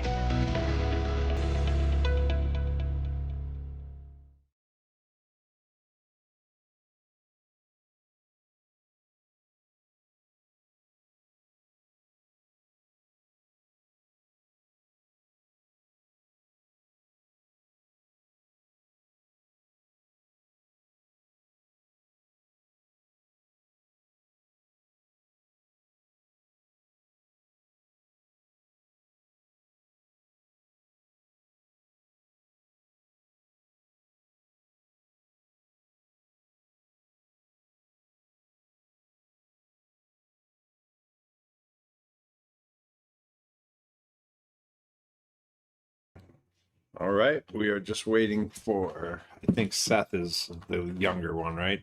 Correct. Yeah, I think we're just waiting for Seth. It looks like there he comes. His dad's in the yellow shirt, just off screen there, watching patiently.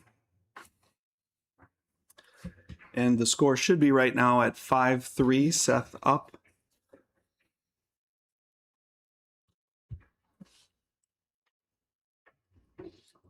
Well, what we'll do is we'll go to the side here. Yeah, it's off camera. We had the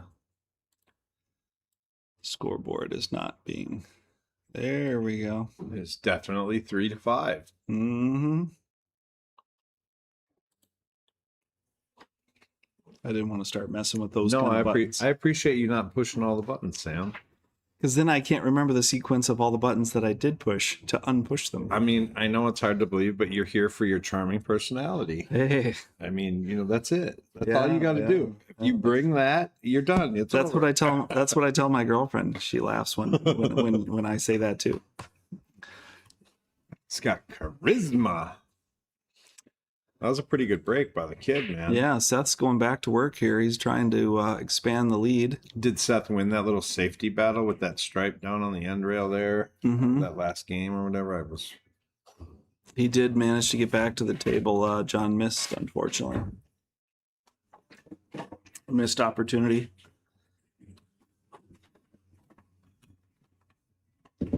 We'll get back to the camera here.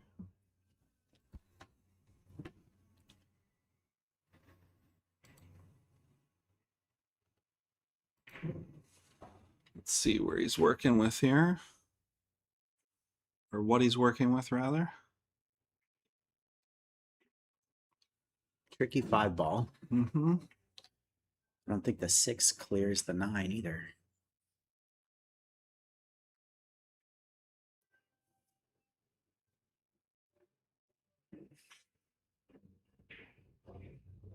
So he's still going with the same break.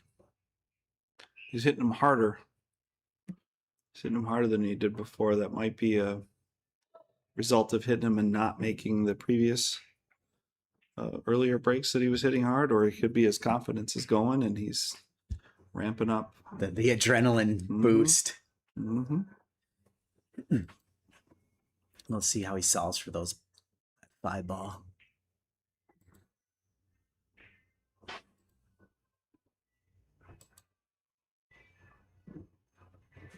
He reset the zoom. It's a good action shot of his draw stroke there. He's ended up a little low. I think he wanted to draw back into a different position there, maybe hitting the 13 ball.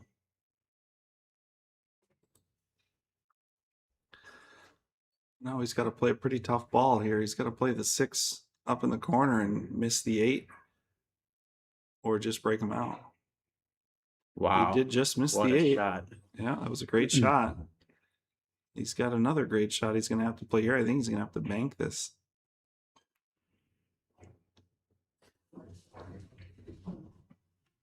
And I was calling John the aggressor earlier. Looks like Seth has started a new gear here with some confidence.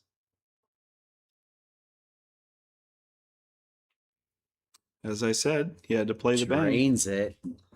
He's got a shot on the 7. Yeah, he's playing like a man possessed. He must have had a really nice break. Yeah. I mean, timeout. He did have a really nice break, but he had a really nice timeout as well. Came back with a vengeance here.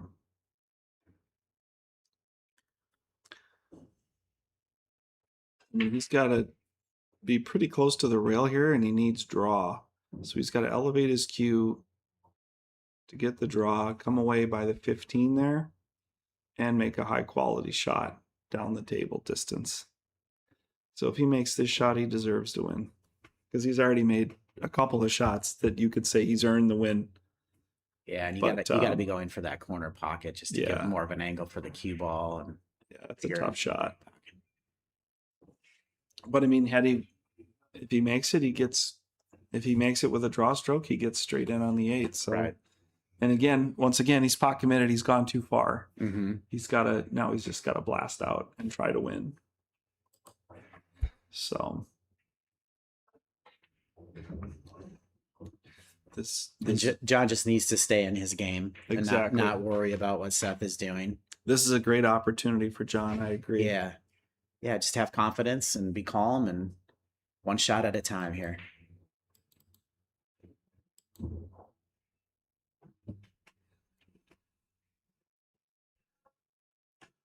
So our camera is going to be stuck at this position. We lost our zoom. Yeah, we lost our zoom on the camera. I think Dave might have reset something when he was in here with the commercial.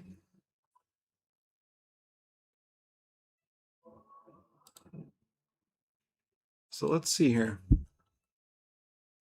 He's taking a breath. He's thinking to himself, man, I did not want to get where I'm at right now. And he's got to make a tough shot on this 14 ball. And he's got to hit it low. And he knows if he misses it, he sells out. And if he knows he misses it, he sells out. So that shows a lot of character for John there. I was impressed by that. Very impressive. He took a moment to collect himself, got his head right, put his stroke together, and fired a ball. This is a mirror image shots here. You're going to have a back cut on this one, and gets the right shape. He'll have a back cut on the next one in the corner pocket. Looks likely, doesn't it? Yeah, you're absolutely right. Yeah, he's really powered through. I think he dug deep there and showed some character. I really like that disposition there that he came into this. He was playing a little bump out on that shot, and it just ended up awkward for him, and he just fired it in. Good ball. Yeah. And you can see with the smooth, slow stroke there that he's got his emotions under wraps there. Sometimes when you make that big shot, your adrenaline can kind of get going there. So good job on his part. We're getting our money's worth here, Sammy. Mm-hmm. Yeah, if it got too far ahead, we were going to have to start questioning that hill match we were hoping for.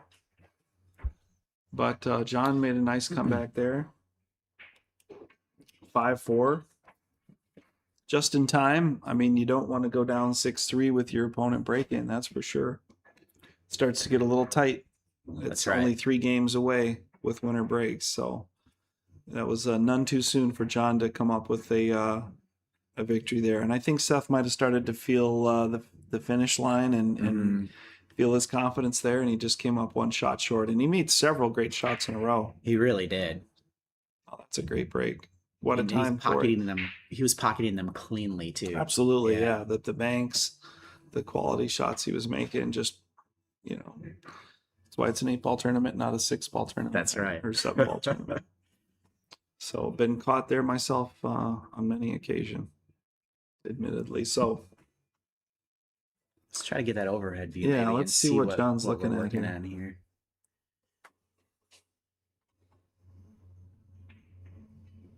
Well, if he plays the stripes, I just don't see a place to start. I think he has to play the solids. Yeah. Try to hit into that 9 there.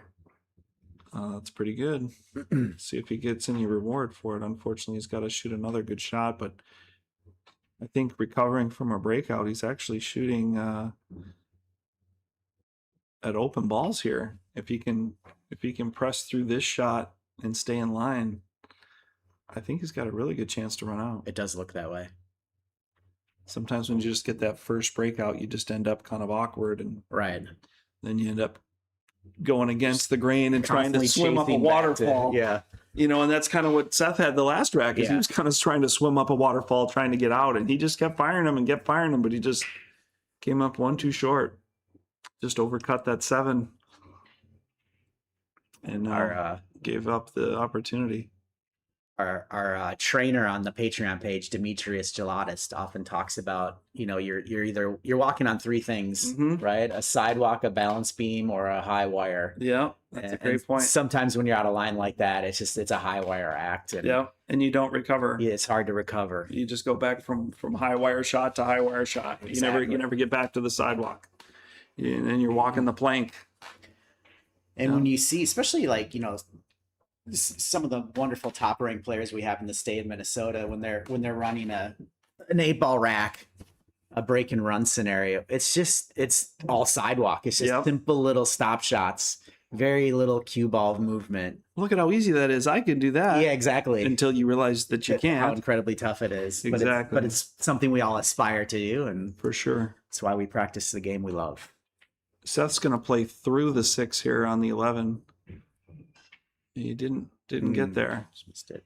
Even if he missed it, he wanted to take control of the pocket there. I think Right. he was willing to concede not making the ball for himself to continue play, but at least if he made the 6 and not the 11, that he would have taken over the pocket. Block And- the pocket and get rid of one Exactly. of the opponent's soldiers. Because the 2 is there, and that kind of isolates that 2 ball a little bit. So what happened prior to that is that John actually made a really nice shot and just slow rolled the 6, and it just hung up there, kind of rubbed in and just sat there. So it ended up being a mixed blessing.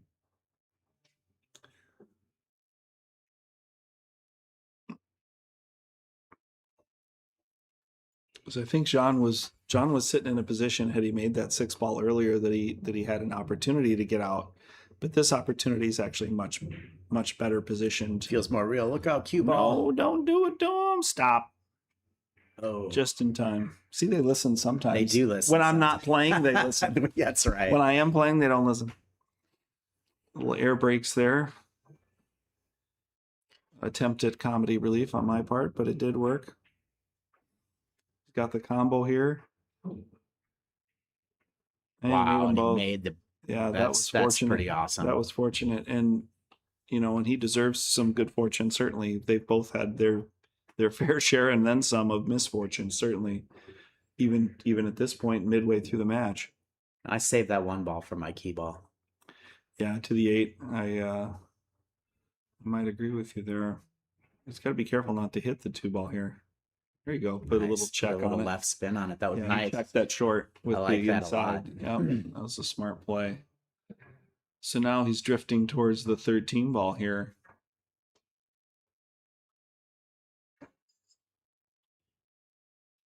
So I'm not sure how he's going to stay in position here. You check that one with inside as well.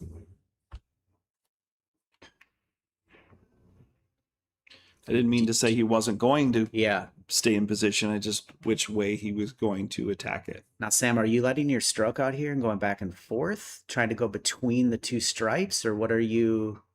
I think his 8 goes in the top corner. Yeah. I think he can Has just he got too much of an angle to? No, I think Okay. he can just kill it over. Oh, he went big. Yeah, he got a lot more out of that than he wanted.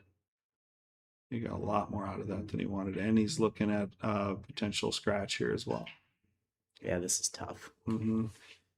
Let's see if he does the same thing he did on his last shot that he executed well. See if he just collects himself, gets his head right, and just forgets about the circumstances and how he got there and just tries to execute one time. This is what my teammates call a one time. Just hit a good one time. That's all you need is one. Ooh, I hit a little too thick. Might have gotten a little bit favorable here that Seth might have to play a safety. Can he? Oh, he can push that through. I wasn't sure if that 15 went by the 12, and I'm still not 100% convinced that it does go in and still go past it. But yeah, I think yeah, he's playing Playing safe. safe. Yeah. Good safety. I think that John just got a bit of adrenaline in his draw stroke there and got carried away with his one. Saw the finish line there and maybe just needed to take a couple of deep breaths and It's a hard shot to be consistent on how far back you want to pull the cue yeah, ball. because he did have to hit it, but Yeah, just yeah. not overhit it. Right. So he definitely needed to put some oomph into it, but just got too much oomph into it. Oh, Wow. just missed it. He That would've been a big- navigated through that pretty well. Yeah, Actually. he did he got pretty close to the 9 and spun around it. So yeah. This looks to be a fairly routine cleanup for Seth here Maybe to go get 6-4. forward a little bit to get on that 9. Yep. Flatten the angle. Mm-hmm. What's going on in our chat here? That ended up there.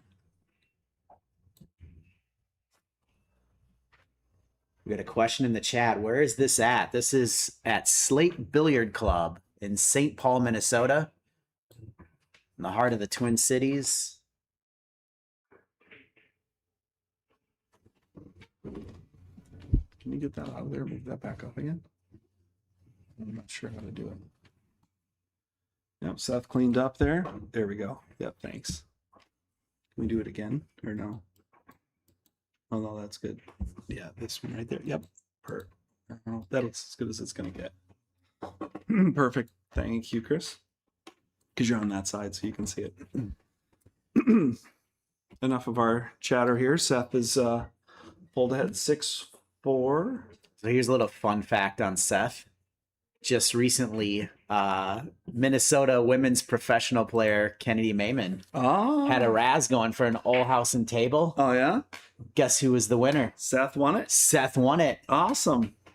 That's a pretty sweet little. That yeah. Now you just have a place to put it. Right. You just have to have a place to put it. Yeah, he's ramping up his break there. I think he went with the strong break there. But again, wide open and dry. He can't believe it. You can see him. Yeah, shaking John his is head. like, I'll take this. This is good. It's like just in time. I was just waiting for another opportunity.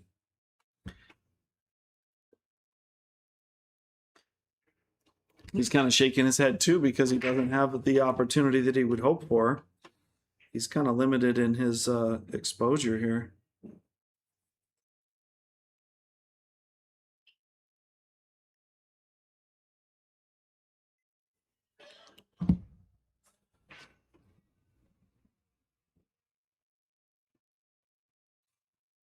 So let's see what he's looking at here. Yeah, I think the stripes are probably the best choice here. That 6-ball is. Oh, tough shot.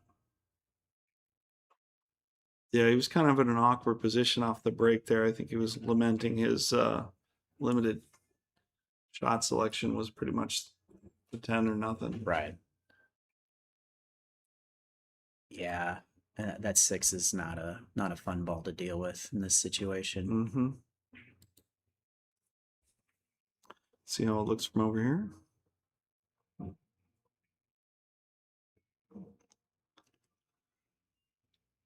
Oh, looks like the Seth solids. is He going just with has to solids deal here. with the 2 ball. And he's got to be careful if he knocks this ball off of the 7 that he could end up making it worse for himself. The 2 could get freed up and then the 7 ends up being the problem.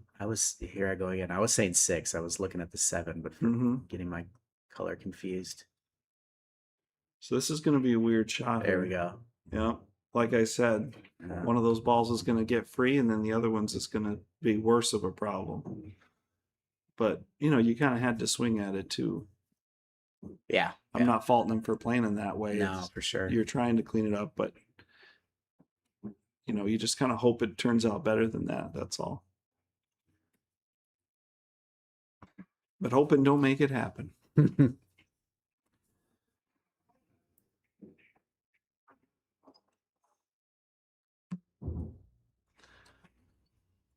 Well, he's got to put a lot of inside on this ball here, I think.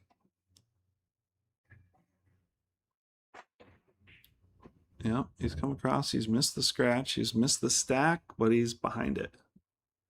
He wanted to bounce out just a little bit further into the middle of the table there. Just the opportunities that have been presented and the execution, I feel like Seth has done, maybe a certain percentage higher execution and results than John has shot well, but hasn't gotten the results. Yeah. And yet the score is still only 6-4. It's still pretty close here. Oh, that made the 9 and 10 a lot tougher, though. It definitely did. He's got a breakout chance here, though. Yeah, with a couple insurance. He's got a couple insurance balls. If he plays that 15 right here, yeah. I think he's got a free shot to just take a swing here. Yep. And I think he really does, see the opportunity, and I think he'll seize it here. He's playing a different ball.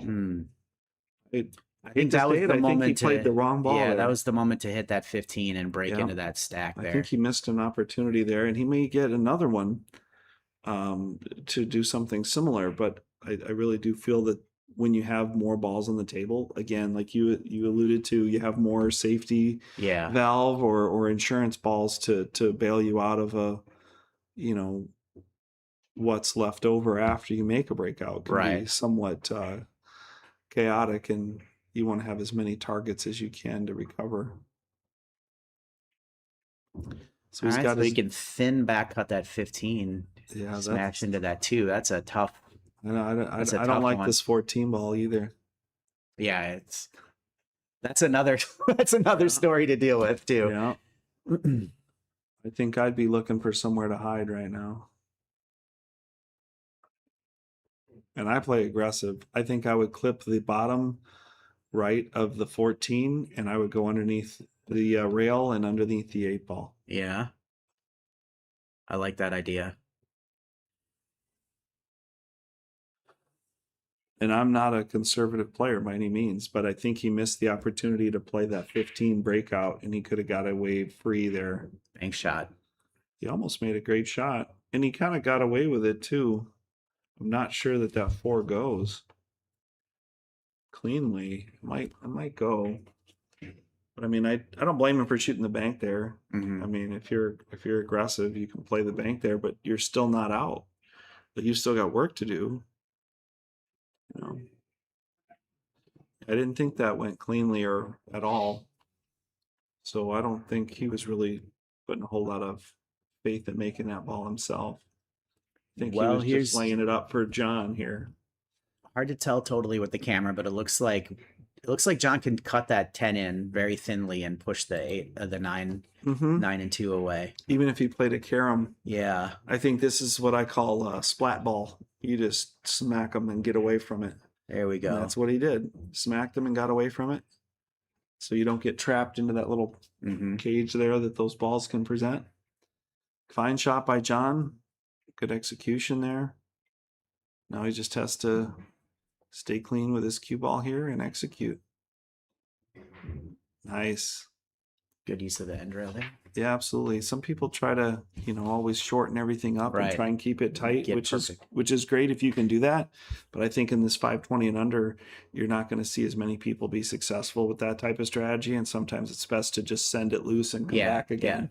Set the cue ball free and come back again. Oh no. He's just been banging into balls too often here, and it's just really bit him.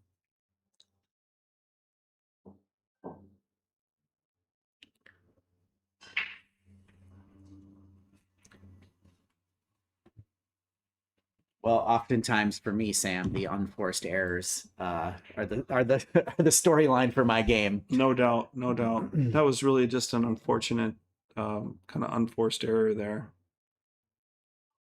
Yeah, I can definitely relate to that. Yeah, it's put him in a pretty bad spot when he saw the finish line there to get out of this game.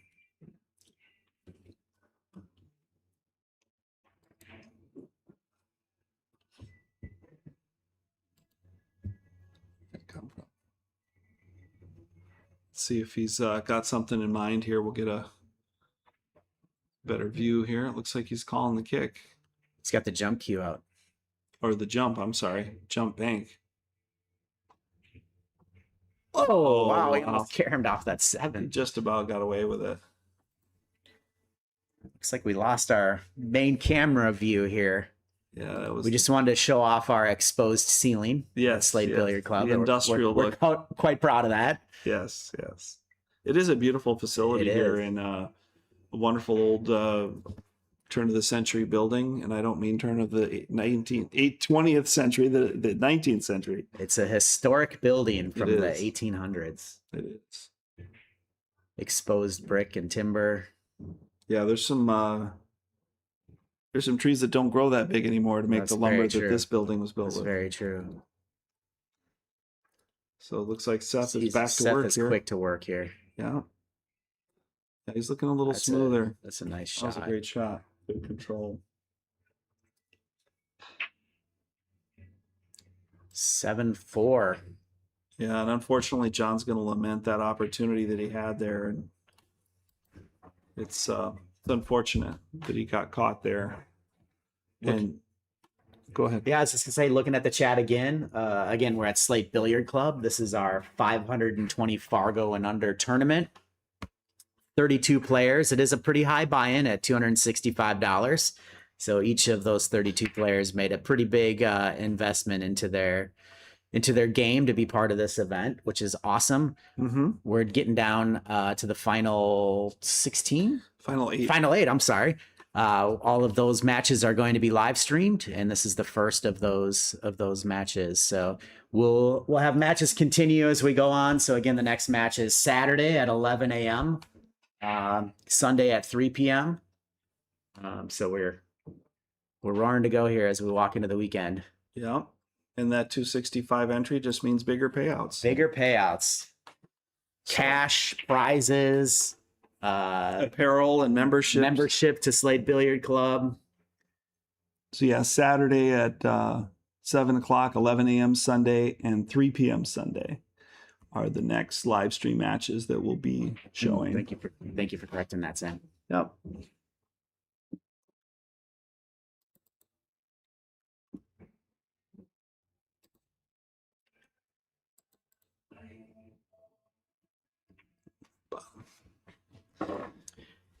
And by all means, if you're in the Twin Cities area, feel free to give us a call, reach out to us through Facebook, whichever communication you prefer. We're more than happy to bring you in here as a guest and show you around. It's a lovely place, wonderful people that are members here. Everyone's different skill levels. Everyone's friendly, helpful. No egos, no drama, none of that. Just nothing but helpful, supportive, serious pool playing and fun pool playing. Yeah, we've got a great group here of members and visitors as well. If you happen to know a member, or if you want to play with a member, $20 day pass. You can play as long as the member is present.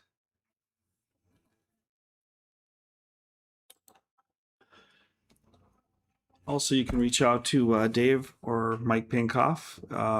The Slate number is usually answered by Mike, and they'll be happy to give you a tour if you'd like to see the facility and consider joining as a member. Take it for a test drive. That's right. Obviously, make sure to like and subscribe and share to all your socials if you're enjoying the tournament that you're seeing thus far today and over the weekend as well. Smash that like button with authority. There you go. And yeah, Mondays and Wednesdays in the evening at Slate Billiard Club is training for members and any guests that are there for that day. And typically Monday is our big table 9-foot training, usually some type of concept around rotation games. And then Wednesday is a bar box focus, primarily around 8-ball on the smaller table. And those classes are taught, primarily by our in-house trainer, who is one of the stronger players in the state and just all around super knowledgeable and helpful individual. So we'd love to have you here and have great things to offer if you're passionate about pool. Yeah, absolutely. Couldn't have said it better myself, Chris.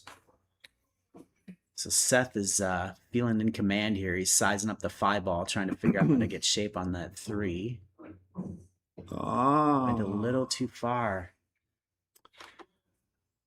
Fell into the magic spot. Yeah.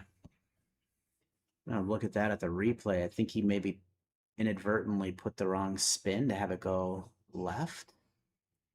Might have been trying to put spin on it and then just didn't finish the stroke, so the spin didn't activate. Yeah. That could be too. Yeah. I suspect he was trying to hit the 15 and shoot the 3 there. Yeah. I don't think he made a good hit there. I think he hit the 9 first.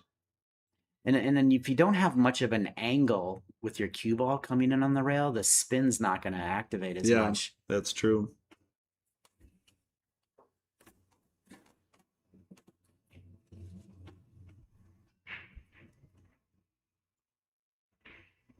Nope, he did hit the 3. I take that back. Just brushed it. Yeah.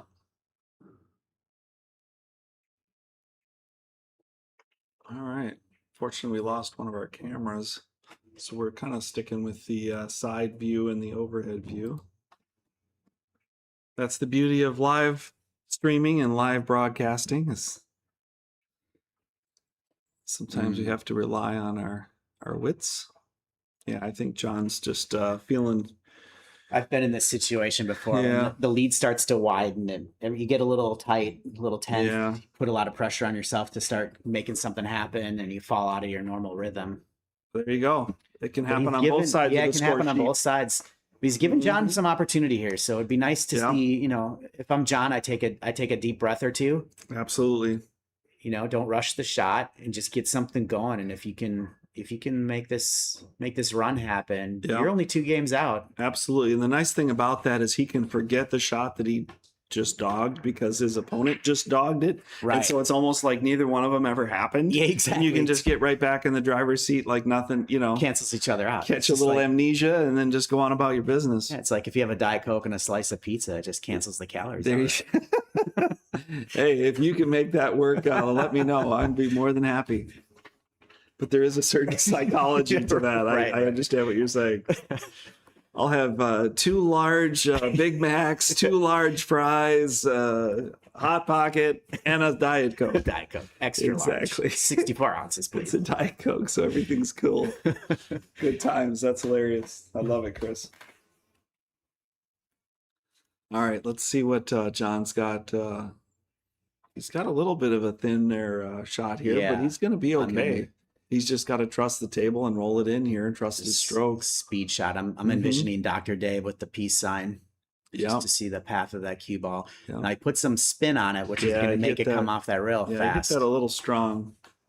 I think I would have tried to maybe just and again, it takes grit to do that. Yeah. But I think I would have just tried to slow roll it to the rail there. I don't think any spin was needed. Exactly. Oh, what a It's a shot. big shot. That Wow. was clutch. Well, 2 of his best shots have both been banks. Hopefully he can pull it off here. Well, With authority. I will say John's this. back, he John- said. John said he's a huge fan of Federer or Garst, so I think he just channeled his John said- inner Federer. Yeah, John said, I'm back, baby. He just faded that error in position and just banked it. And I was really hoping for him to make this 8 ball to close out, and he did not disappoint. Yeah, that Hit was, it in with a confident, there strong was stroke. no fear there. I'm going to go so far as to say he's putting the balls in the rack, and he's racking with a strong stroke at this point after that definitive shot. I maybe Back to back. I maybe call for a break here and let's think about that for a little bit. That's a pretty good strategy. I don't Because I don't begrudge you that, that can be a table turning moment. That you, can you just have a grade out with an awesome confident shot on the 8. I'd just say you know what, I need to use the restroom. that can go both ways. I mean, I can see riding the wave of the confidence that it's been given you, and I can see icing out your opponent with something to think about for a while there. I think you could make a case either way, and I'm not being argumentative No, that's great. or contrarian, but I think you could really make a case for that either way. And the way that it goes against you in hindsight is if you don't capitalize on that 100%. opportunity and create momentum with it. Yeah, for sure. Which his break did not afford him. And a dry break just gives, unfortunately, Seth an opportunity to establish his own momentum. Yep. So that was actually probably his least Yeah, powerful break where he didn't hit it as full on the second ball. I agree. But he still got a good spread out of it. I agree. He didn't put a full strong stroke swing into that, and that it very well could be intentional. I'm not second guessing. Yeah. When I break the best second ball break, I don't necessarily have to hit it hard either, depending on the day and how the table's playing, of course. I think Seth's going to attack this rack and run out. He doesn't seem phased. Yeah. He definitely His seemed demeanor- upset. He seemed upset after he missed that ball, Yeah. but I think he regathered himself quite well. And I think, there might be a quiet storm going on beneath the waves there, but Yeah. I think he's managing it pretty well. He does. He gives the impression of a pretty consistent demeanor. Absolutely. And I talked to teammates and students of my own in the past, and still consistently do about, giving energy to your opponent, sending signals to your opponent. Yes. You're not going to bluff them out when you show, your emotions on your sleeve. You're giving energy, you're giving confidence, you're giving opportunity to your opponent, whether it's body language, slumping in the chair, whether it's, vocalizing, all these things. I know for me in my own journey, that's something that I need to work on. Like, Mm-hmm. That was a nice shot. that was very nice. I I think he's got it. Does he have a bank or a cut on that? Let's check. It's hard. It looks like he might have the cut on it from this camera. Oh, no, I don't Yeah, think so. I don't even know if he can twist that to bank it. I mean, it's not like he has a choice. I don't think you want to play a jump shot that close. He might be able to actually gear this with a soft shot with a lot of right spin. I don't think he's playing it. He's ducking. He's not playing it. And that's smart. That's smart. Why give when you got your opponent suffocated, don't give him room to breathe. Right. Yeah, and John's got his work cut out for him here.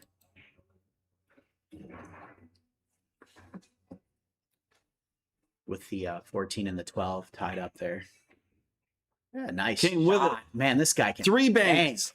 Has he missed a bank all match? I don't think so. I think he's 3 for 4 or 4 for 4. Yeah, that's impressive. That's strong. Well, he definitely knew what he was talking about when he said that was the stronger part of his game. Yeah, he was very accurate in his self-assessment there. Yeah, banking. I didn't know banks were actually open at 9 o'clock They're open this late on yeah. a weekday, but apparently he's making. I'm still not a professional pool player. He's making deposits and withdrawing. Maybe some trying to withdraw a victory here from behind. Somebody gets good math. Mm-hmm. Yeah, so it's like he's got the 15, and which ball is that with the 15? Is that the 12? No. 13, 15. 13, 15, 13, 15. 12 on the side. Yeah.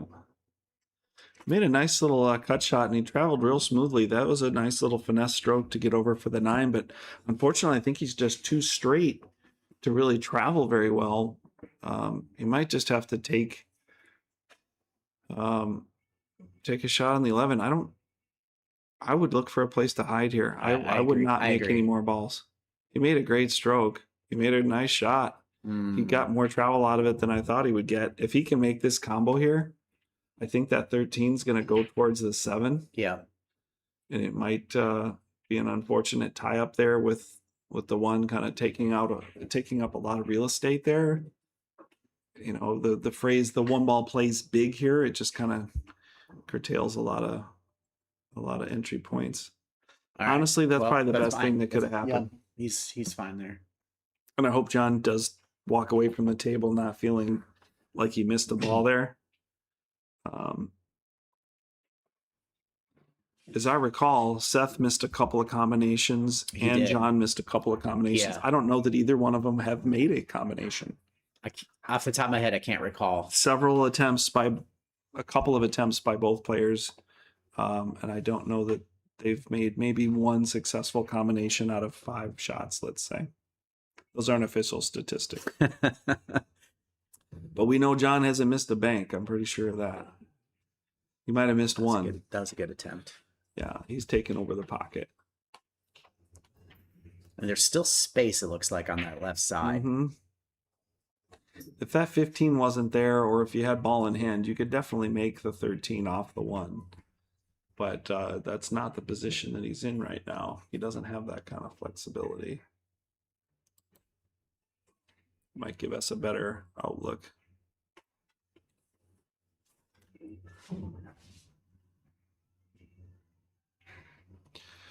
John's looking at the lane. He wants to get on that 13, but he's got to make the 12 first to be able to do it, which... And that's a tall task to make that 12 in that side pocket with this angle. Not if you He's bank it. banking I was it. just going to say I didn't want to step on Totally your, banking that. I didn't want to Yep. step on your line, but I'm like, if he There he banks goes. it, you can get that Goodness, nothing but net on that one. That was a Yeah. wonderful shot. I think John might have missed 1 bank out of like 6.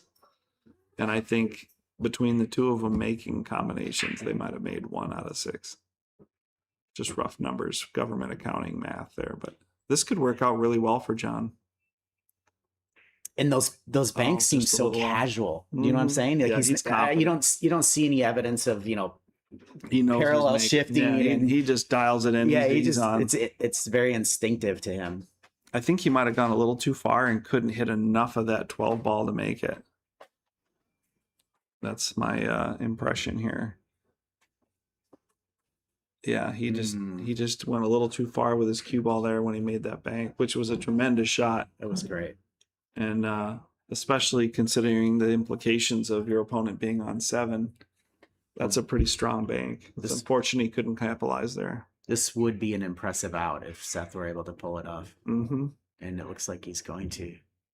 Well, he played smart, and Yeah. and John actually out executed him there with the smart shot he did play. That's nice. But he just wasn't able to. Once again, John seems like the same old story. Just wasn't able to capitalize with the W for the shots that he earned. Right. Just didn't close out. Oh, he's on the hill. Yeah. Well, we need 3-game rally from John to put us on hill here. That's where we're hoping for.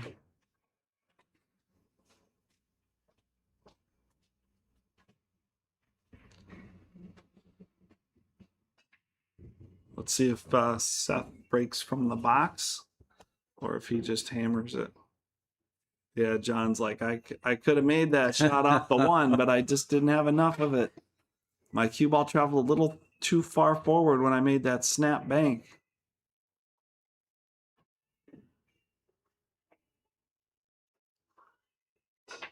Yeah, he's been doing the same bank. He took a little off of that one. He got the last 3 ball in moving. there. The 3-rail 3-ball. That's the ball on the very end of the rack, going 3 rails around the table, not touching any other balls and going straight in the corner. Mhm. That happens a lot more than you would expect it to, Right. but it does. So let's see what Seth's in here. He also hit that really square. His cue ball was right in the middle of the table there, giving him maximum opportunities to select his opening shot. Boy, this really is kind of It's a little tricky. a tester here. I think I like bumping the 9 here and taking the 2. Yeah. So now he's got to get up underneath the 7 and the 4. I think that I would be ducking already. Because if he shoots this 1 thin, he's either going to hit this 9 ball or he's just going to fly into the middle of the table, which isn't going to give him a shot. He's playing the 5 in the side here. Looks like it. Soft shot. Nice. That was a hell of a try. Man. And that might not be so bad after all, because, he doesn't really have most of his balls are in a bad spot. Right. So at least he's got something to shoot at if he gets back to the table with a safety. He's got a ball that he can jump to or kick to. And yeah, I think this is going to be a protracted safety game. I think if he made that, I think he'd have been shooting a combo anyway. All right, John, let's keep it together and get some momentum on your side here. I feel like he's always just kind of had spits and starts and fits and starts and just hasn't been able to capitalize on the good shots. That's a great stroke. Awesome shot there. That was a great stroke and a good choice to break out that ball in the path that he took to do it. He's saying, I ain't done yet. Might not have demonstrated the best of my abilities, but I'm gonna give you a taste. He's playing fast and loose here. I think he's got his devil may care stroke. It's like, if I'm gonna lose, I'm gonna go down on my terms. Live by the sword and die by the sword. Are you taking the 15 here? If you can shoot it, take it. 100%. Absolutely. Try to get on that. There we go. Don't block the pocket. He's looking good Just here. as good. He's looking good here. I think he can come away from this 11 ball to the stripe there. I think it's the 13. Yeah. No, he just got a little bit of a bump. Yeah. But you know what? That's okay, because that 6 can slow the cue ball down. Yeah. Put him right on the. Yeah, he's got a smooth draw that the 6 and the 10. Is it the 13 that's left? Yeah. Up there? Okay, Yeah. there we go. Yeah, so he can take the 10, use the 6 as a backstop. Yeah, he's got a really smooth draw this. He might even have to spin the 10 in to be able to hit that 6. I think he doesn't even need to hit the 6. Even if he hits the 5 and just sits there, he can shoot the stripe in from the side pocket position too. I wouldn't be Yeah. trying to flirt with scratch ring. Don't get me wrong, but I just worry about that adrenaline and overdrawing yeah, it. I think that he's thin enough on this ball that he's gonna miss the 6. Okay. I mean, or hit the inside of it. Looks like he's using a lot of left. Yeah, he hit the inside of it. Yeah, that's where I thought he was going to hit the 6 was on the inside of it and not stop.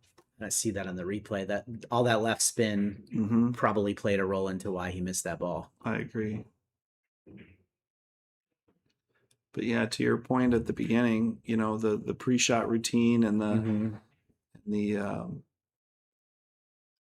measured just kind of cadence that Seth is showing, I think would be a real asset for John. Looks like he missed that on the right side of the pocket. So it was a softer shot, and I think all that left, grab, all the left, yeah, that left might have threw it grabbed to the for him. right. Yeah, well, Seth has not closed out the game. He might have taken it for granted or had something enter his mind or something that put him off his focus. He had a long straight shot there and he just overcut it. It looks like he knew he missed it as soon as he hit it. Now this one, the key here is do not get stuck behind the 7 ball. Yeah, it plays a lot of real estate there. I think he underhit it. Yeah, he knows it. Again, I think he just kind of hitched his stroke. He didn't hit the full stroke that he needed there. I hope that was not commentator jinx. No, I don't think so. He tried to hit it. Yeah, I think he really needed to just bear down and you know, those hangers, man, they're tough to play shape off of. And I think he just took it for granted that he was going to come far enough. Right. Yeah. That was the dad cam there that you saw, John VELANDER watching Seth on the off camera. So it looks like Seth's on a roll here. He made a couple errors, and unfortunately, John wasn't able to make him pay. Nice ball there. Mm-hmm. This one's worth an extra second or two to think about where these balls are going. I agree. Worked out well there. Yep. That's a confident player. Seth says, cue the boot camp commercial with Demi. I'm about to be out of here. Nice and smooth on the 8. Nice straight in shot. Taking his time. Yeah. Nice. Good match. Good match, guys. Well, Sam, that was a lot of fun. Yeah, awesome. I appreciate the opportunity being in the booth with you. No problem at all. We're going to hit the... Thanks for tuning in, everyone. I think we got up to close to 50 players. Appreciate the engagement. Smash that like button if you haven't. Subscribe to us. Tell your friends. And get ready for the next match, which will be 7 p.m. on Saturday night. Until then, have a great night, and we'll see you around at Slate Billiard Club. Be there, be square. We're going to play the Patreon ad for Demi's boot camp. Here we go. Demetrius Gelatis here with Minnesota Pool Boot Camp. We live in an age with abundant information about pool, but without organization and direction, it doesn't translate into bottom line results. I've been coaching full-time for over 6 years, and I've guided more than 200 students step by step.